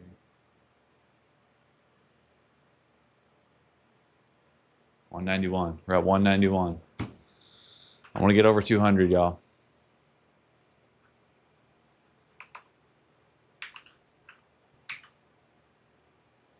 I want to get over 250. What's up, Gabe? Wish you guys were joining Toner for the Pittsburgh show. Missed it a few weeks ago. What's up, Pain? I see a lot of Pains. Slab Life is like, what is going on? This is a 24-hour telethon. Everything is good here. You still have the drawing. Tell Jack White to join you. I'm going to get a little drink of water. Yeah, buy the album while I'm gone. Here's a link. Big Cool is Scared. I got 3 minutes before Liz gets back. I'll be right back. Enjoy this little BRB screen.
I'm back. Boo is here.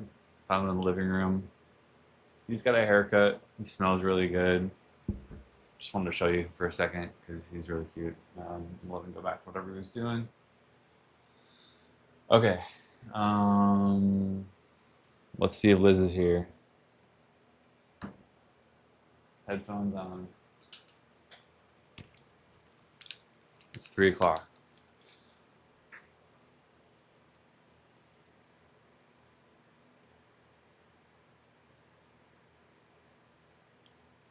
See if she comes to the waiting room.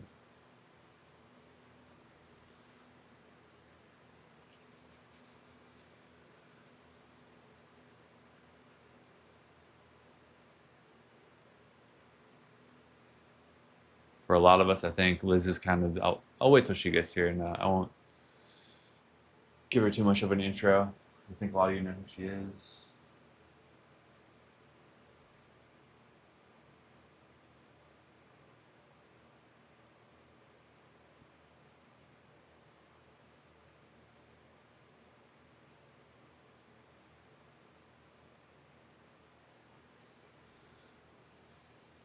I did send her, yeah.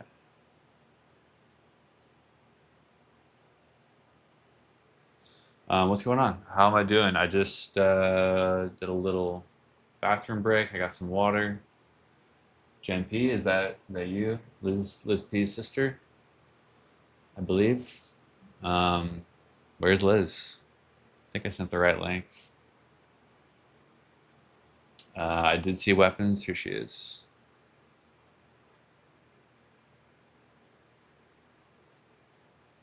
Hey, Liz. Hey, Will, how's it going? I'm good. How are you? Can you hear me okay? I can. Can you hear me? Yeah, loud and clear. Let me adjust the video. I had to make some adjustments for Jake and Rachel a second ago. But Shout out to Jake and Rachel. yeah, keeping me motivated. How you doing? I'm good. Sorry I'm a little late. I realized I don't know how to use Zoom. I was in my personal Zoom meeting room, just like, where's Will? Yeah, And then I was like, oh, fuck, I'm in the wrong room. dude, How's the stream going? it's going good. My energy level is still really full. I don't know. I feel like I can go all night. Had some really cool conversations. But yeah, I was about to say, I do kind of feel like you're kind of the star guest of the telethon. It's all been leading up to this. Well, cheers. Is Thanks. that a poppy? I've got two drinks. This is a black cherry plum kombucha, and then my friend Sarah, whose house I'm staying at, just handed me a Melbourne bitter. Okay. It's 5 o'clock in Melbourne where I am, I was so gonna say, yeah, this kind of worked out perfectly. I yeah, needed one of the heavy hitters to come on the show late at night, at least where I'm at, and it I'm worked so out. happy to do it. Cool. Have you done Yeah. anything like this before? 24 hours? No, I've never stayed up for 24 hours in a row in my life, even just Cool. for like studying or anything. But yeah, I think You I got was this. talking to Jen. I saw Jen the other night at Oh yeah. a show, but you and I have met Mhm. before separately, right? Yes, yes, we have.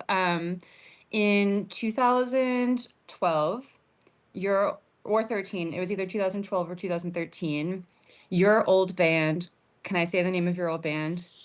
Yeah, you can say it. Okay, your old band called Weed played a show at my house on a weeknight in the living room. And I think it was right before you guys were going to play, someone called the cops. And the cops showed up to our house and we had to stop the show. And someone who was at the show said, hey, we can just move the show to my house. So everyone who's at the show left all together, walked like 20, 15 minutes away-ish, and then you guys played in someone else's basement with everyone who walked there.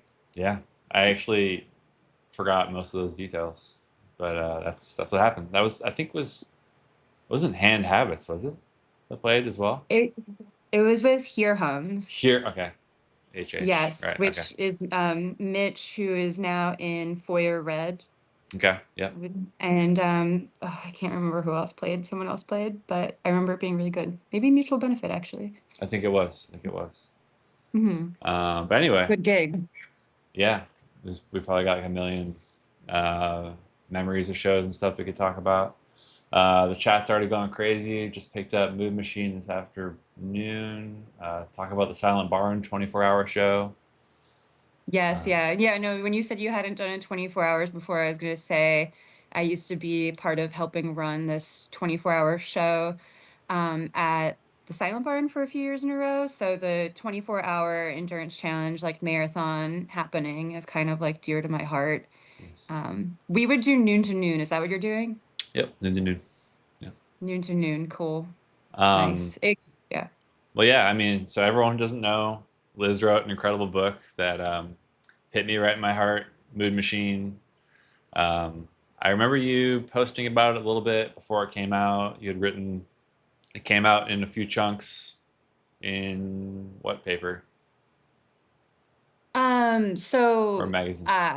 if you mean the articles that kind of became like the basis for the Yeah, book, they'd yeah. been like the Baffler over the years. Yeah, there was like some essays published in this magazine called the Baffler, which yeah, anyone who like enjoyed the book should definitely check out the Okay. Baffler. I'm Yeah, already because I'm this already type of butchering the backstory here, but you go ahead. Like, Oh, no, it's all good. No, yeah, just, I'm grateful to them for supporting the kind of like cultural criticism and reporting that came the foundation of the book.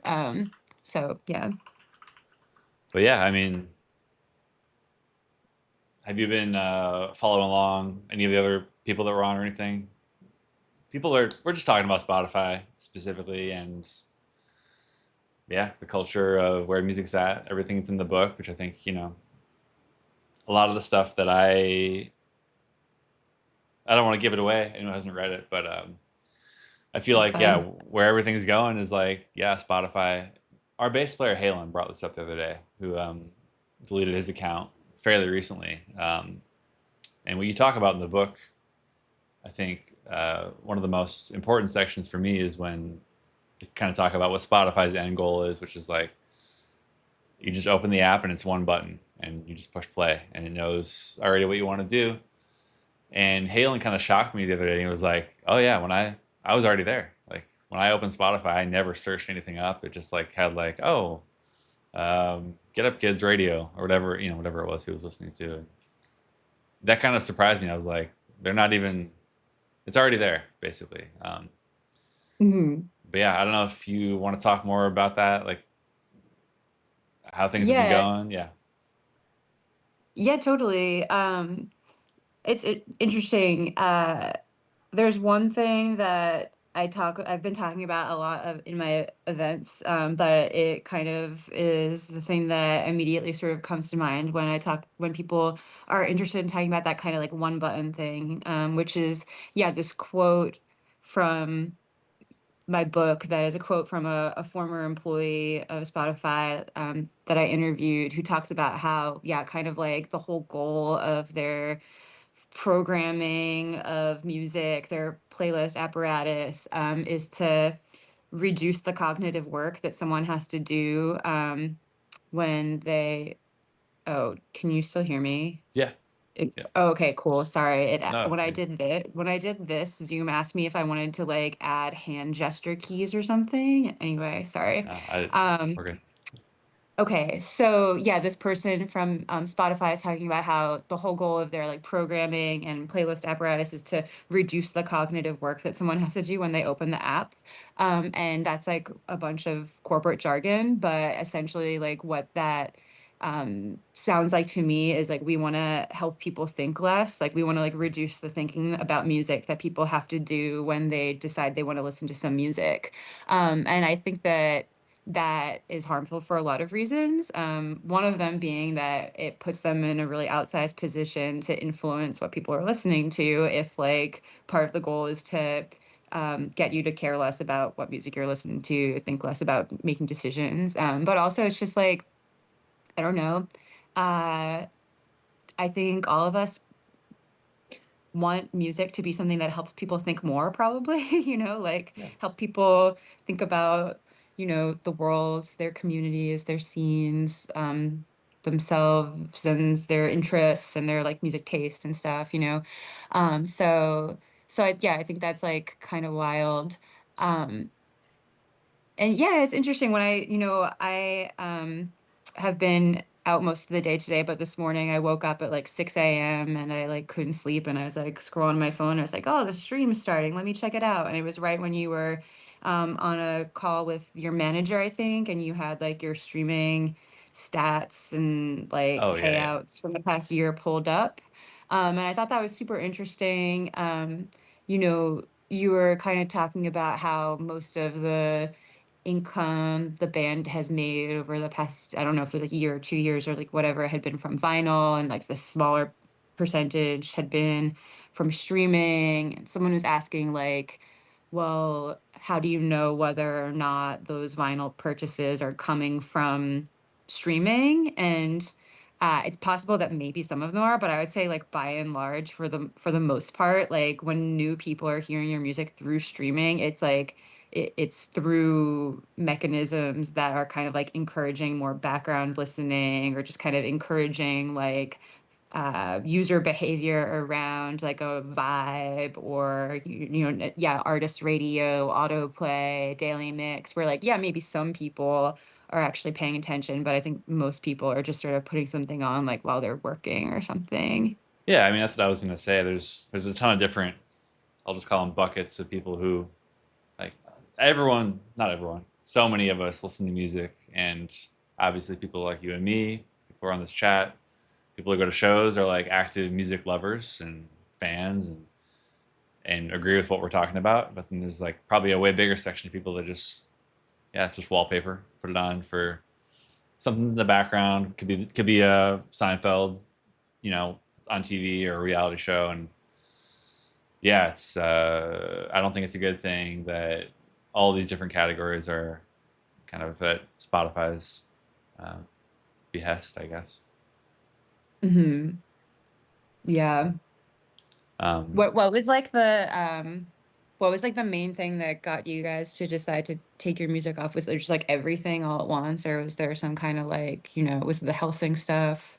it wasn't. I mean, everyone. I think that's the latest big news that everyone's kind Mhm. of latched onto. Which I keep saying, like, yeah, it was. It horrified us and disgusted us for sure. But that felt like Mhm. more of a symptom of tons of other stuff that we already hated about Spotify. Mhm. For me, it's probably the AI stuff. Like, it seems like, again, I think Mhm. one of the main theses of the book is like they're slowly or maybe even quickly kind of replacing humans on this software, and it's the end goal is probably to extract as much profit out of this business model. Let's just have robots do everything.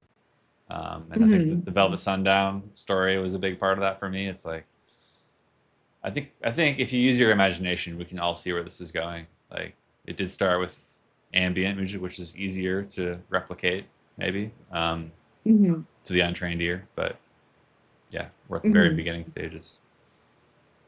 Yeah, it's really interesting too, because like one of the main arguments I try to make in the book is that even though there's a lot of concern around generative AI music, like songs made using generative AI software right now, like there's also all these other ways in which things that also might get called AI, like algorithmic recommendations, hyper personalized news feeds, like the phrase AI is like increasingly pretty meaningless, but I think that those are all things that could fall under the AI narrative too.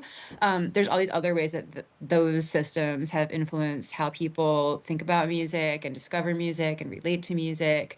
And that's equally important. Because I don't think anyone at a streaming company or a generative AI company is assuming that like Spotify users or streaming users or music fans are just going to stumble across this generative AI material and be like, this rocks. Like, I love this. Like, yeah, it's generative AI, but this is so much cooler than Hotline TNT. Like, I'm going to become a fan of this generative AI music. They're just hoping that, like, through other AI processes or like AI processes, like whatever, like algorithmic recommendation systems, that this stuff comes across your feed and that you just don't even notice it. So Yeah, it's sort of like both of these things, like how easy it is to produce this slop.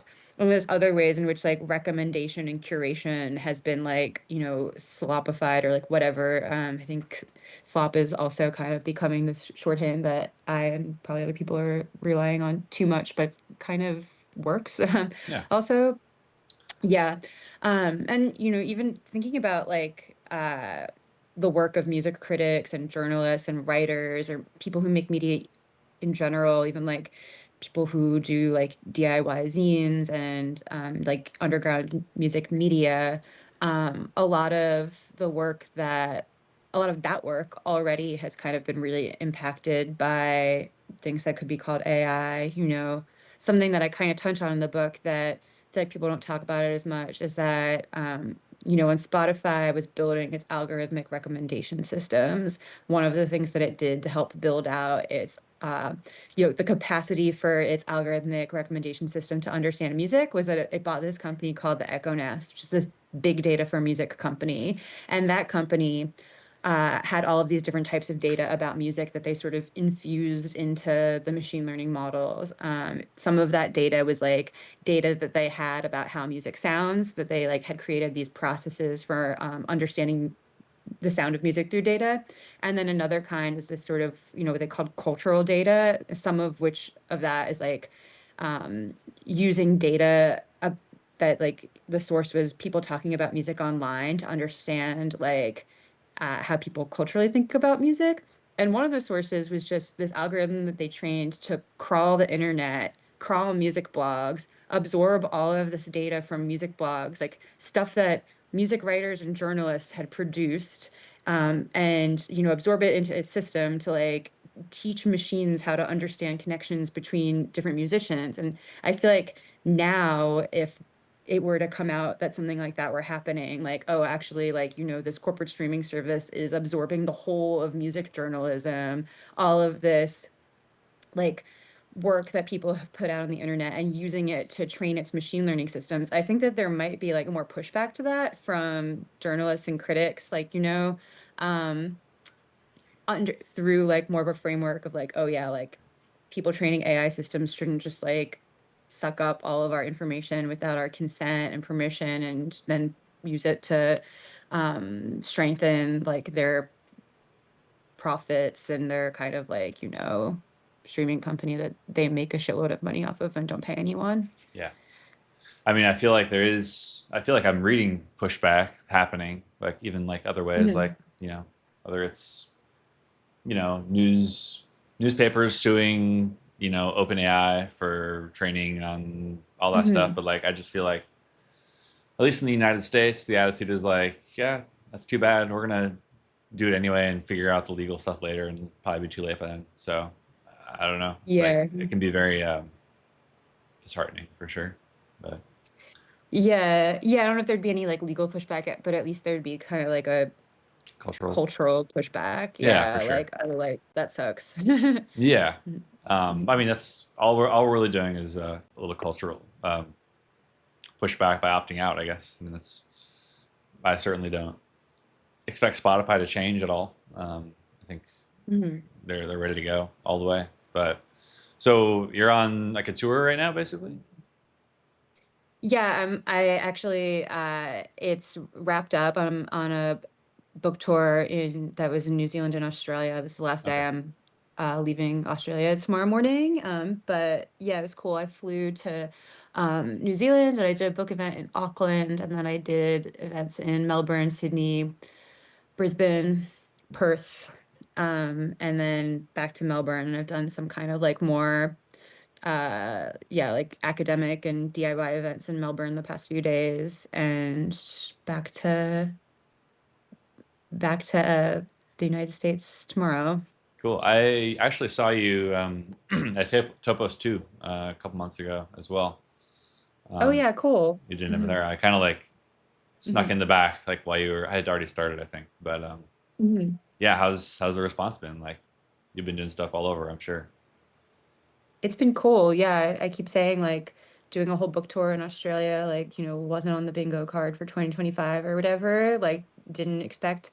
But it's been really cool and yeah, interesting kind of like getting the sort of like local context for some of these issues in a place that where the music scene kind of exists a little bit like outside the glare of the global recorded music business, and there is kind of like more of a reliance on local cultural institutions.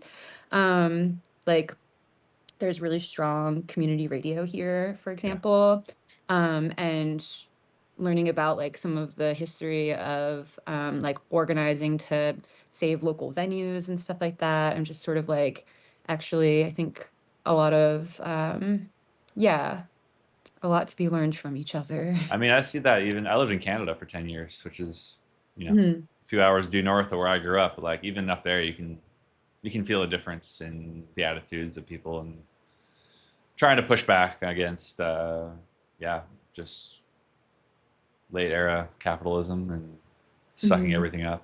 Um, Yeah. Oh, speaking of Australia too, at a certain point, my friend Sarah, who I'm staying with, I think should say hi to the stream yeah. because she has a lot of interesting perspectives on like the music industry and Spotify, but she's been banned from speaking at music industry panels in Australia for Okay. having Yeah. too hot of takes. Let's go. I love hot takes. Yeah. Anytime they Yeah. want to jump on. Also, I'm just going to read some Yeah. chat here. Someone named Jen P, I don't know who that is, says, I have not Oh, seen my sister in 2 weeks. that's my So, sister. yeah. Shout out to Jen. I haven't seen her She, in a few weeks. Yeah. Yeah. Shout out to Jen for sure.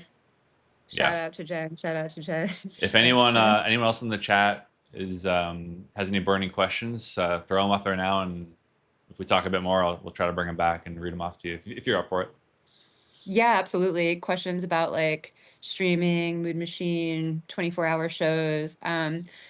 Sarah can take questions about Camp Cope. Shout out to Camp Cope. Yeah, what's up with this mysterious Sarah person? Can we get a visual? What's going on, Sarah? What's your hot take right now? Or it can just be audio. No. Yeah, we got it. Hi, Hello, how you going? I'm doing good. How are you? I'm quite well. Yeah, it's been good. Got my Right on. house guest, my cat's obsessed with teaching her about local swear words and beers and just everything, very important. Actually, real quick, I'll try to remember this. I befriended somebody like during COVID on Twitch. We were playing video games together. It was an Australian person, also named Jen, and she taught me some Australian slang. I'm probably going to say the wrong thing. Budgie monk, budgie. Budgie There's some smuggler? Yes, that's it. Yeah. Wow, Can what you? does that mean? What do you think it means? I'm not going to say. So, a budgie smuggler is like a swimwear for men, the small ones, So it's like you're smuggling a budgie in your swimwear. It's like a speedo, basically, kind of. Yeah, a speedo. Yeah. Okay. Yeah. That's one of the least offensive things that we have, to be honest. Yeah, I know. I don't know if it was offensive, but I just thought like you made Yeah, me that's think a good about one. my friend Jen in Australia.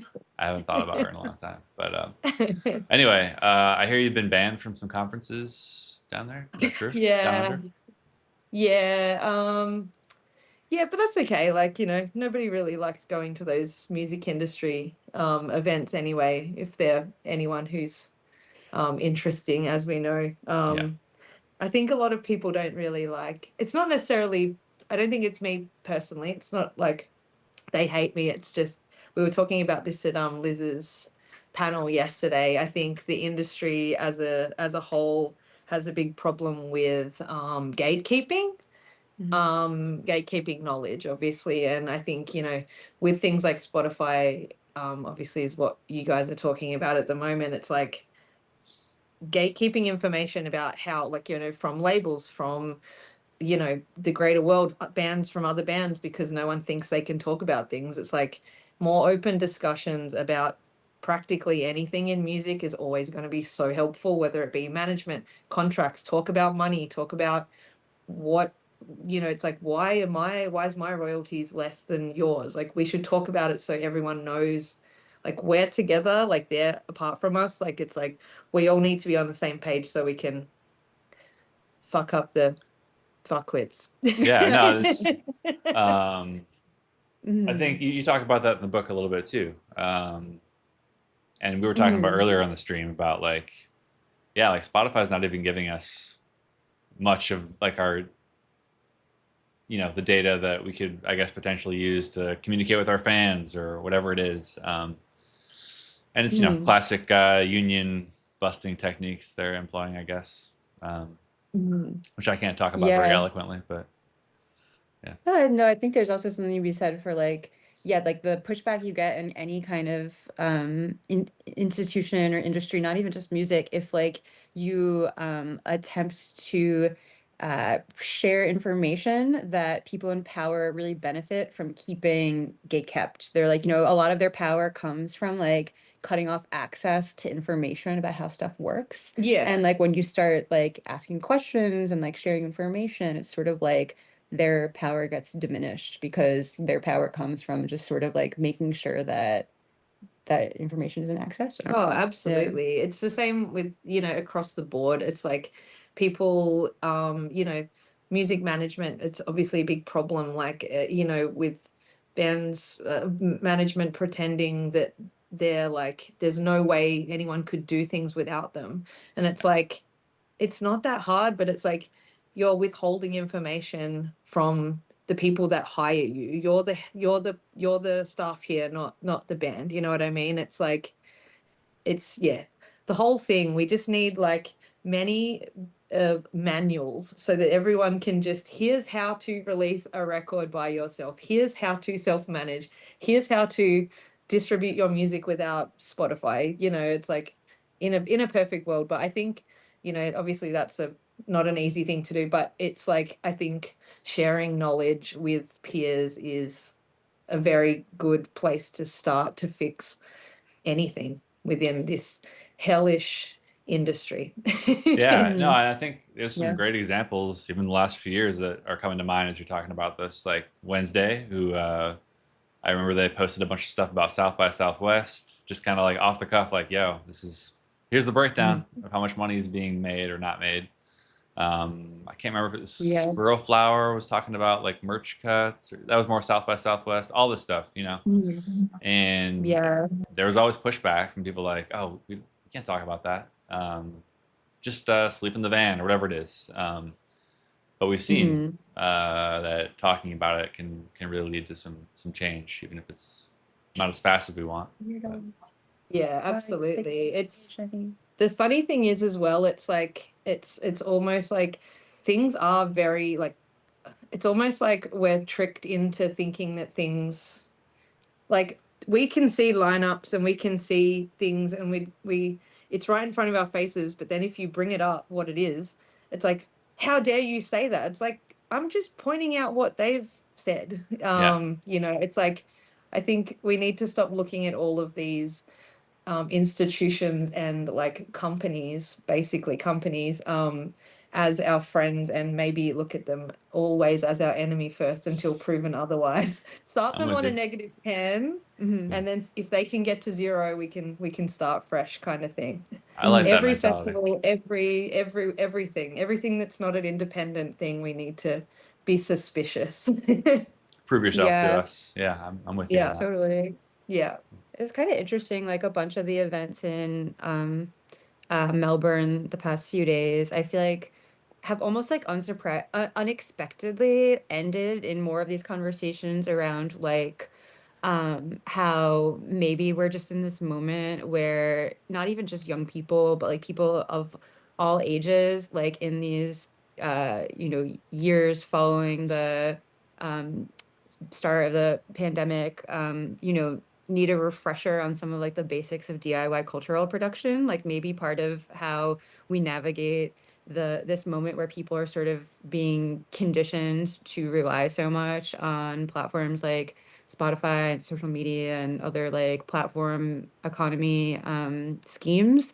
Like maybe what people really need is just like a refresher on like how to book a DIY show, like how to put out a tape, like how to book a tour, like how to start a zine or a blog or whatever. And I think it actually is Wednesday's website, where I think on their website they have a thing that's like how to make a website. because their website's really cool. Yeah. I think that kind of stuff also, just like teaching people the skills to kind of like uh have more control over their internet presence, like build a basic web 1 site where you sell your music so that you can like have your own presence and not have to rely on these tools as much. Like remember how to use the internet basically. Yeah. I mean, All of this stuff. it's all being Mhm. chipped away now, but yeah, keep going. Yeah. No, I just feel like it's all kind of connected.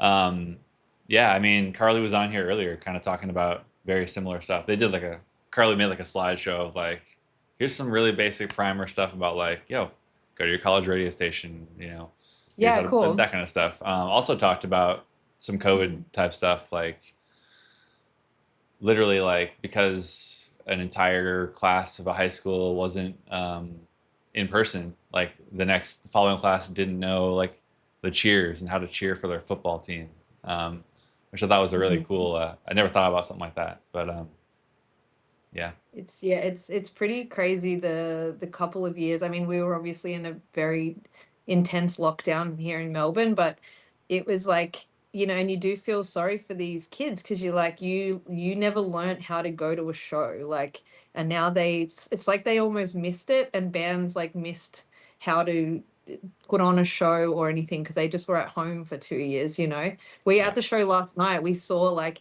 there was a group of like younger kids, like the general age group last night at the show was about 30 to 40. And there was like this two kids, like maybe like 20, early 20s. They came and stood in front, and one stood there, and then they were like looking around, and then they were motioning to their friends like it's okay in here, like, and we were like, let them We all were like, through. get Yeah. up there. Yeah. Rock Yeah. must remain for the children. Oh yeah, shout out to the bands we saw last night. We saw what were they called? We saw Lothario. Lothario. They were We really saw cool. The Unknowns They were really good. and Silicon Prairie. Silicon Oh, Prairie. Ian produced Cartwheel, our second to last album. Oh, cool. Um, Nice. He moved to Australia and like to a lot of us here back in the States kind of disappeared off the face of the earth, which I know is not true, but like he just went to Australia and he's been there ever since. And I was like, I guess he's just in Australia. I haven't seen him since. I hope to, but Silicon Prairie is You can get- amazing. You can definitely get trapped. That happens to a lot of people. They come to visit and then they're like, I'll be back soon. And then they just come back with a suitcase and they're like, anyway, I'm here now. So Yeah. we just adopt them. I think I Yeah. saw you posted a clip from the show. I'm really glad he's still doing it down there. He's great. It was sick. It was like a 7-piece band or something. It was so good. Yeah. Yeah. They were great. Yeah, they were really good. Yeah. I'm trying to think of what else needs to be discussed. There's some questions here. Shelly in Lots of Detroit. questions. You know Shelly Salons? Yeah, Shelly Salon's on the thread. On the Shelly's stream. on here saying, Oh my god, hi Shelly. sup, Will and Liz. I had no idea they were sharing that info. I don't know what that's about. I need to learn how to make a website. Good intel. As a Oh, veteran yeah. college radio DJ, I saw the disconnect post-COVID with current students, but I think the current generation is taking a more hands-on approach to shows, college radio zines, etc. Shelly also wants to Okay. join the call. Okay. Let's bring Shelly in a second. Let me just read a few more. Yes, Shelly. I'm going to Let's send bring you the Shelly link on. in a second. Yeah, that'd be awesome. Yeah, that's all Instagram chat. There's a Twitch chat as well. Are you going to say something else?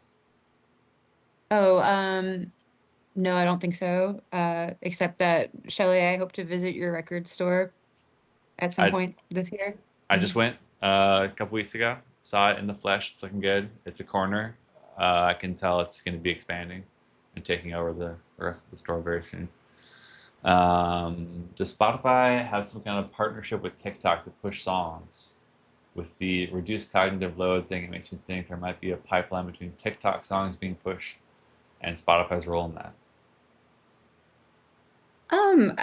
I definitely think that, yeah, like, there's this part of my book where a former Spotify employee talks about this moment where Spotify editorial playlists stopped being the top of the discovery funnel for the music industry and it kind of shifted to TikTok. And I definitely think that, like, it's not just that I don't know, like, what kind of conversations are happening between those companies. But I just think in general, TikTok has a lot of influence over what music like becomes seen as valuable to the music business. And I think that's like maybe a better way of framing it than like necessarily like just what becomes popular. Because it's also kind of like where the music industry is looking for like signing bands, adding them to playlists, like booking for festivals, like all that kind of stuff.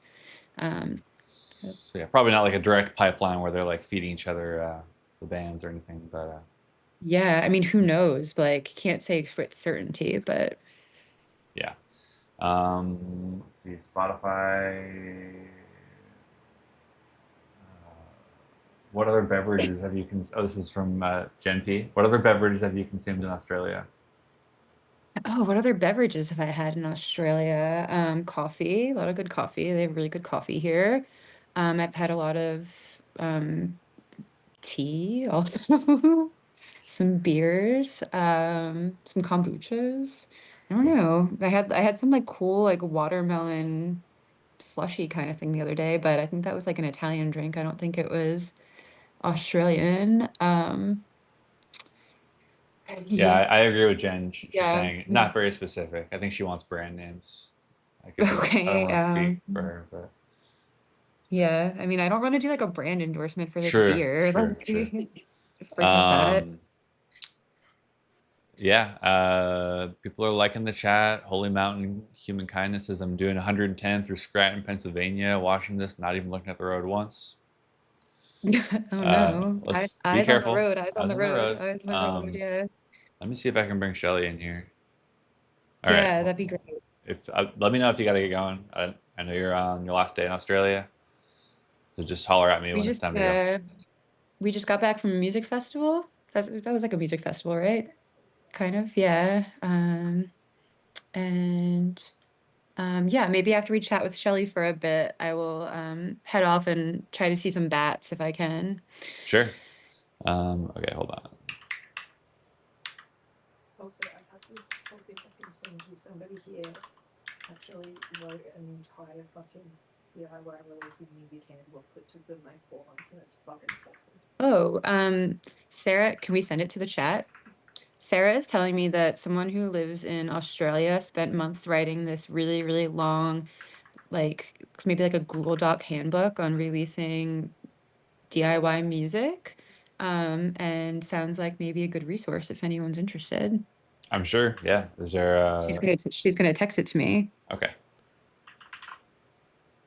Obviously, there's some things in here specific to Australia, but it's very across the board. Cool. When All right, Shelly. Email's been sent. You should check your Gmail, and should be the invite. I can let you in.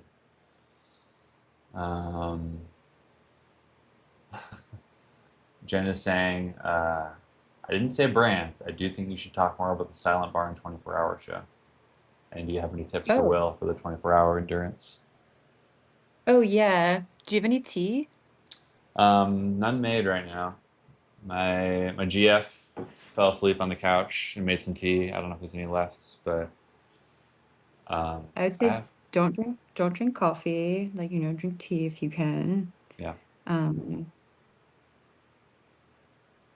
I've been going. Oh, here's Shelly. I have to resize you guys a little bit. What's up, I Shelly? think like Hello, world. Oh my God, hey. Hey, what's up? Great to see you guys. You Hey, too. Shelly, how's it going? Pretty good. Pretty How's good. it going? Everything's going great. I started my record store 2 months ago. It's inside of a bookstore.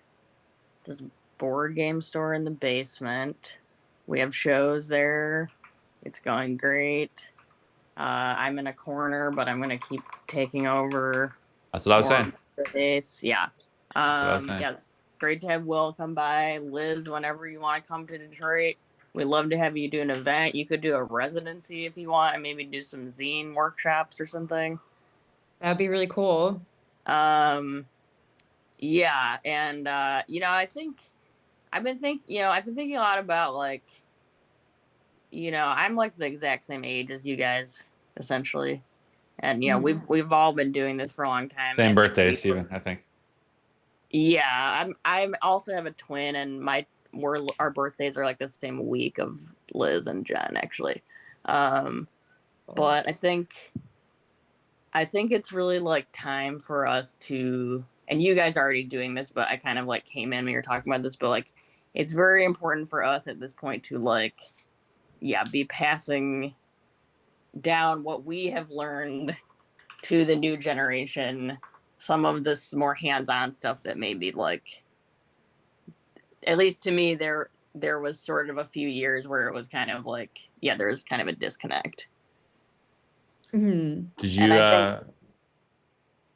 did you feel like you had that experience coming up in the scene? Like there was some sort of, class of artists that were showing you the way? Yeah, for sure. Like, I grew up in Ann Arbor. I know Will's been there. I don't know if Liz has been there, but I grew up, it's a college town. I grew up going to house shows, all ages shows. If you grow up in a college town, like you certainly can get into some trouble as well. But like, just because of the access that you have to like partying with adults. But at the same time, I was very influenced by going to all ages shows, house shows. Like there was a really incredible venue, long running all ages venue in the basement of a dorm. Substance free venue starting in the 60s. I went to one of my first shows ever there when I was 14. Met Fred Thomas, who's like probably the single biggest influence on me. One of my best friends, amazing artist. Saw like Mira play a life-changing show when I was like 14 there, packed show in like 2004. So but I guess what I'm saying is like I feel like I got to experience a lot that like just everything was less expensive then. Like nothing of like that happens in Ann Arbor now, to an extent, because a lot of it has been priced out. But the other side of it is that this younger generation, we just don't know about like the house shows that are happening now, but they're still happening. But I think there is some knowledge that we can pass on that maybe like we learned when we were coming up. And I think it's just like important to share the resources. And I learn from the younger people all the time too. I don't mean to be like, especially from like doing college radio for like 15 years and the show that I do on WCBN in Ann Arbor. The show that I've always been doing is the local music show. So we play all local stuff and we have a band play every week. So like, that's definitely like, I think something that's very important that is basically like a big reason that show exists is just like having a setup for documentation, because I think we've all seen in our own experiences and like in history, like a lot of the best bands only last for like 4 months or something, and they often don't get a recording. So like in some ways the purpose of the show is that you can come on the show, you can play a set, you get a recording, and it's in our archive, which we have like 22 years of our live performances archived on SoundCloud. But we really like are working on trying to get that acquired by the Ann Arbor District Library, because all of these digital things, like we need to focus on archiving things away from cloud-based storage that's owned by corporations. Yeah. Did you know that the Ann Arbor Public Library is featured in the conclusion of my book? I did not know that, because I own your book and I lent it to my roommate and she did finish it, but I just haven't got to it yet. But yes. Okay, just wanted to mention because the Ann Arbor Public Library is one of the few libraries around the country that not only has like a local music streaming program, but does it in a way that is particularly interesting because they kind of like own their own server space and own their own infrastructure for it. And that would be super interesting to see like a public library acquiring the archives of a show like the one you were just talking about and kind Yeah. of making sure that it Yeah, continues. so we've been working on that. Like, basically, there's another guy, his name's Jason Voss, shout out Jason Adam Voss, who's been in it for, this show has been on the air since like 93 or something, and the archives started in like 2002 or something when he started. But basically, he was working with, this is something we talked about for years. He kind of like was working with the library on it, but I think what we really need to get is that we need like a dedicated library science student to take on this project, because it is, some of it is actually on the website now, but it's mislabeled, and like it just needs to be someone, we need to get someone. I'm glad we're talking about this because it reminds me that like we haven't really been advertising that it's on there because the data is like, it needs like to be organized better. And as we know, everyone, something that I've learned a little bit, like I just opened a record store, but I was kind of like, maybe I should, I didn't go to college, but maybe I should like, I was thinking about maybe I would try to become an archivist or something. And like, I have a lot of friends that have become librarians, and I had like a side gig where I was helping a retired professor in Ann Arbor with some archiving stuff. But like, basically I've learned that like every library has like an insane backlog of processing. So it's kind of like, that's just how it is. But at least you can like get it to a place where that people can find it someday, and it's not just like in a cloud, or like, because I don't understand a cloud. I'm sure you do. I'm sure if I read your book that I would maybe understand this, but like literally like I have my shop that I just opened. I even like, I take these videos on my phone, and I need to get a different phone just for that. But like, I had a show last night. I had Chris Corsano play his amazing improviser drummer. I have a 40-minute video on my phone, and then like but when I try to like send the phone to like YouTube or Google Drive, it won't download it. But then it's like, I can't. How do I access it? I can't send it to, like, it's just like, And now I have an idea actually. Okay. Well, okay. I feel like something that has been coming up recently in conversations is like how cool it is / would be for like more people to sort of like run their own servers for storing their own music that's what we need. archives.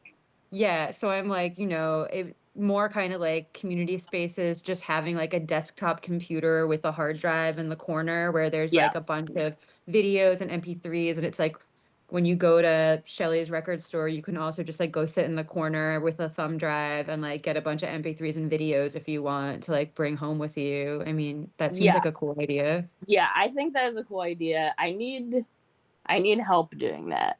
So I think if you, obviously you're very busy, you're in Australia, you're touring the world, but I don't know what you're doing next year, but I think I think like some sort of guide for doing that would be very helpful, because I talked to people like, my roommate Kevin, who's in Tyvek with me, like he's been trying to like deal with his hard drive situation. He has like so much music on the hard drive of like unreleased Tyvek stuff, and it's like it's getting it off. It's just like I just feel like even getting it off the cloud and just onto a hard drive seems much harder than it should be. Yeah, I think it's just time, like it's I think it's not like a super complicated process, just time intensive. But if you could find a local like library science student to help you, I feel like that would also be pretty cool, and making sure that it's all like organized well and like, I actually right. We're getting some great ideas here. We're running out of time. Sorry. To be fair. Sorry, I hijacked this, but we're in the weeds. all good. Yeah. But Will and I were texting earlier about how we both have been having some insomnia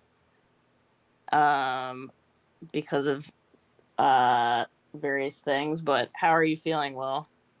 So far so good. I'm starting to do the thing where like I don't know if you ever do like well, of course you have like super late night drive on tour when like Yeah. the lines start to go like this a little bit, Yeah. Getting a little bit of that. What But hour is this? I'm gonna be done in 8 hours from now. So Okay, whatever, yeah. 24, 16. We're at like 16 now.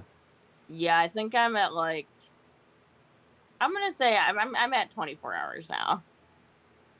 You're So crazy. I'm about to, Wow. when I get off of I had a show last night. I was telling Will it's Oh, 2 weeks that's your straight. yeah. I couldn't sleep, and then I did a record show today. So I was like, oh, I have to get up and do this record show, and you know, it was very exciting. But I'm gonna see what happens. I've never done this before. 24 hours, yeah, first time. But yeah, we should probably wrap things yeah. up.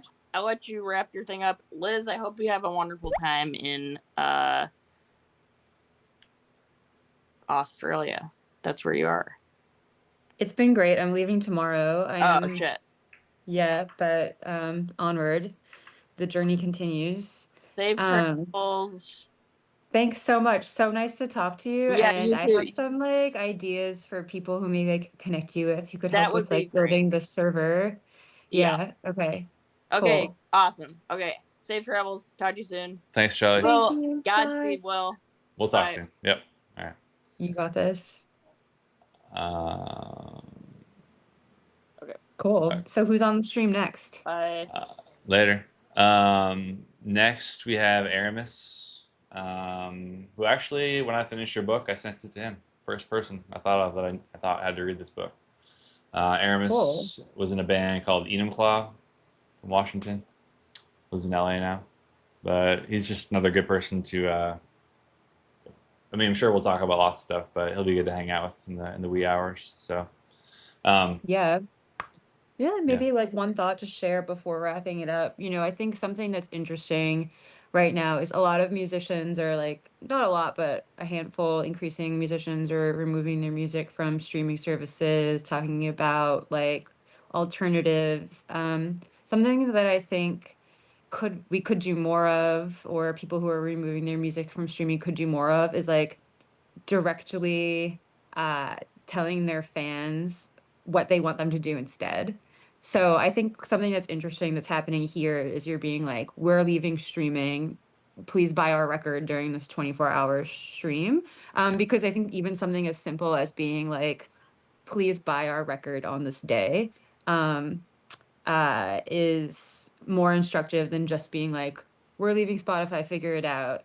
yeah, Because in that case, what a lot of people do is they go, okay, I'll join Apple Music, which no offense, but like doesn't really help anyone, or it's no, not really like an answer. Um, uh, so even being more specific, like I know you also are having people on the stream from like Nina Protocol and Subvert and like these like alternative platforms. So like being like, we're leaving streaming, buy our record, and also check out XYZ thing, I think is like a really interesting thing for people to be doing that was at something this critical juncture. yeah, I went back and forth with our manager about that because I felt a little awkward to be honest. It's kind of like, why should people buy the record now? Like, I don't know. It's like it just felt weird to kind of like use this moment as like we're opting out of this thing we think sucks, and we want to sell 500 copies of our album. But it's like I do think it is like it's people call it virtue signaling. Yeah, and people are missing the point a little bit. I think when they say like Apple just released this tool to let you import all your playlists over, and I was like, yeah, I wasn't really saying Apple was a good thing to do either, but yeah, I mean, we're trying to like prove that it can be done, like to make up for this huge tool that has been given to music fans, supposedly, to I engage with think it's fans. important. Go ahead. No, it's like proof of concept. Like people need, I think, kind of like roadmaps towards alternatives. Like I think about like some of the most like, influential forces across the history of like DIY and independent music have often been like people and like labels and scenes that were sort of like showing a replicable way of doing something, whether it be like the Discord record scene that people always use as the touch point for talking about independent values, but like it's true, like they kind of like laid out these things. Or even like, Jenny Toomey, someone I've talked to a lot recently, she ran Simple Machines Records in the 90s and had this thing called the Mechanics Guide, which is like this like guide to independent music production and distribution. And these are like really important sort of like, you know, points and turning points like in independent music history. I think like continuing to kind of like, not just like you said, like I think it is easy when everyone is sort of like a disparate voice on social media screaming into the void for it to kind of like seem like virtue signaling. And then, but like taking the next step and being like, here's what we're trying, here's what you could do, this is like replicable, we're kind of like experimenting so that other people have information to like try out different models and approaches.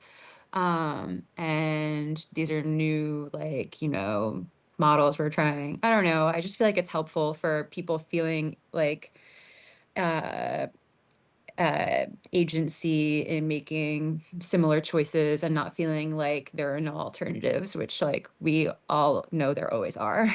Yeah, definitely. Yeah, I mean, chat, whoever's here, I just posted a Google Doc that Liz also just sent that's from Sarah too. Yeah, Sarah sent that to me. Someone, Okay. hey Sarah, who made that? Jen Clower? Yeah, from Australia.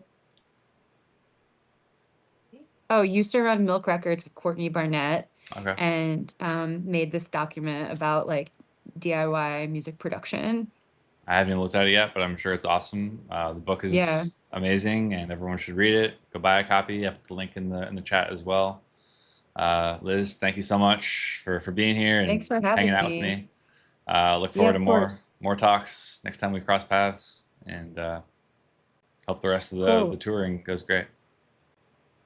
Likewise. Thanks so much. Good luck with the rest All of right. the stream. Thank you. Later. Bye. That was Liz. My neck is starting to hurt. I'm doing okay. I'm not going to do another Celsius yet. See what's going on in the chat here. I see Field Cube. I don't know if you're still here. Troy Evans. I've left the stream on all day, tuning in and out between work and whatnot, but the stream has been so informative. I genuinely think this whole thing should be viewed by the masses. I hope so. No Celsius yet. I'm going to try and clip some of the what I think are the important parts. I don't know if we're going to hit our goal, 500 the gamer chair. Dude, I'm in a new gamer chair.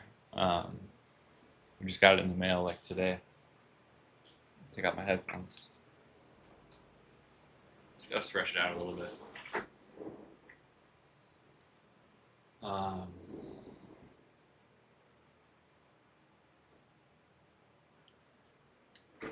John, are you thinking what I'm thinking?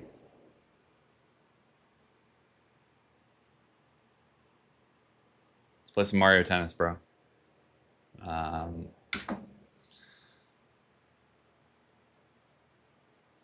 UK crew are all waking up now. Should be a new wave soon. I need you for that, Romeo. I need you to. I need you posting. I need you hyping. We need to get through. Let me see if we got any more.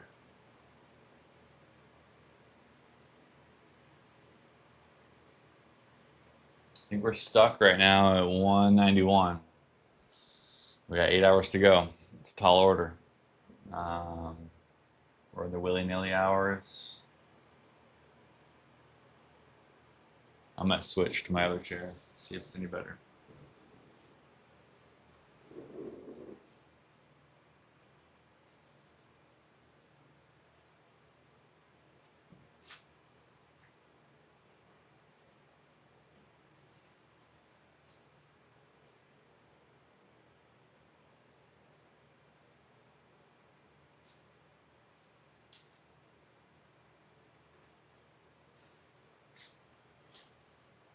Aramis is waiting for me, I think. Let me see if I can just stand up for a little bit. That'd be good for me.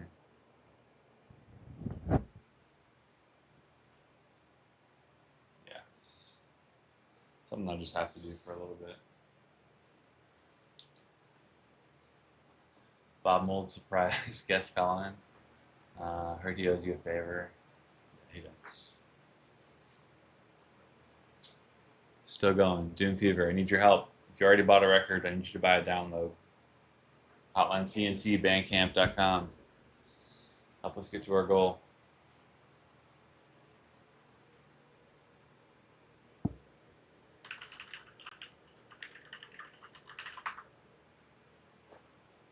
All right, let me see if Aramis is here.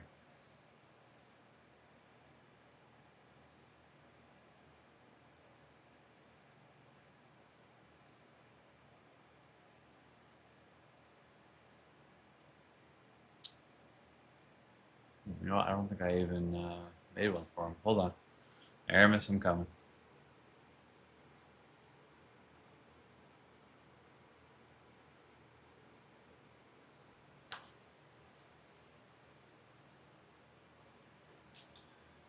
Bought a vinyl, but the shipping's so expensive to the UK and Europe. If fans can collect their shipping on tour, I think it makes some more sale than consistent size. Just a thought.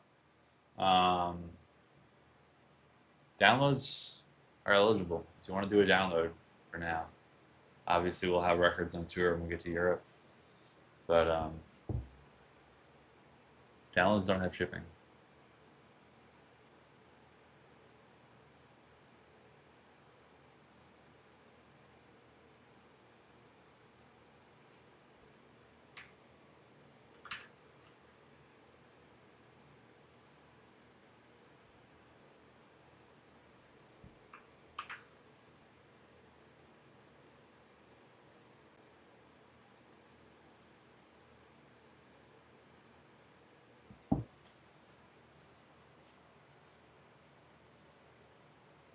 Got Cartwheel and Raspberry from ANC. Thank you. We're definitely selling more records in the second, third. Can't do the math right now, but I believe we are overall picking up speed. So we'll see what happens.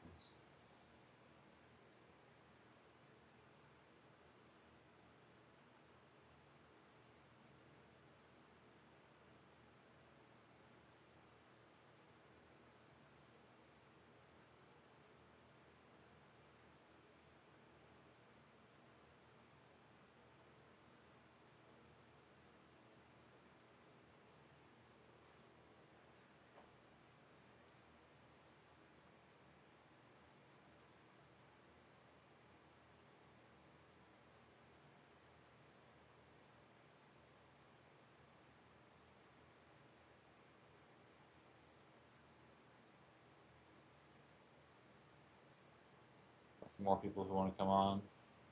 See if we let them in.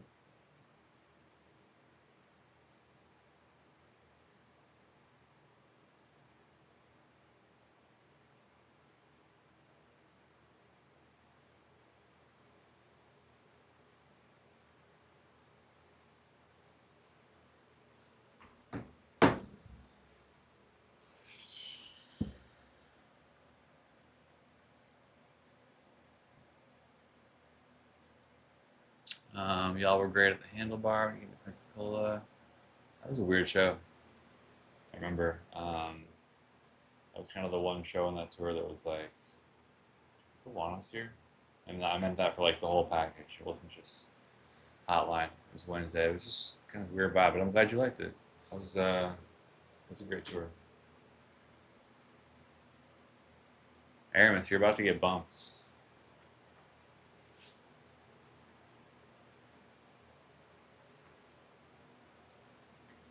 T. Hogan, I see you in the Instagram chat. Where's Aramis? All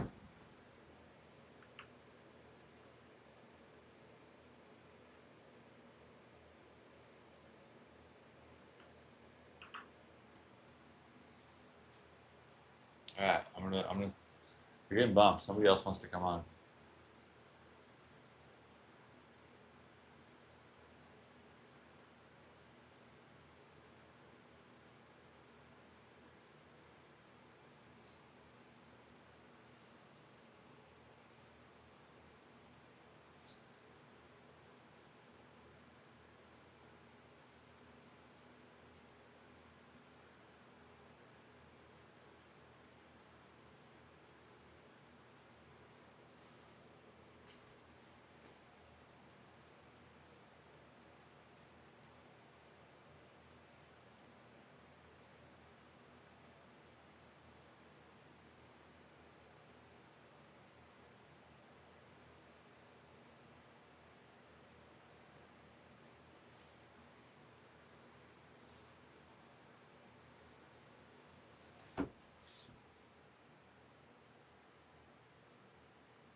Dude, you're lucky.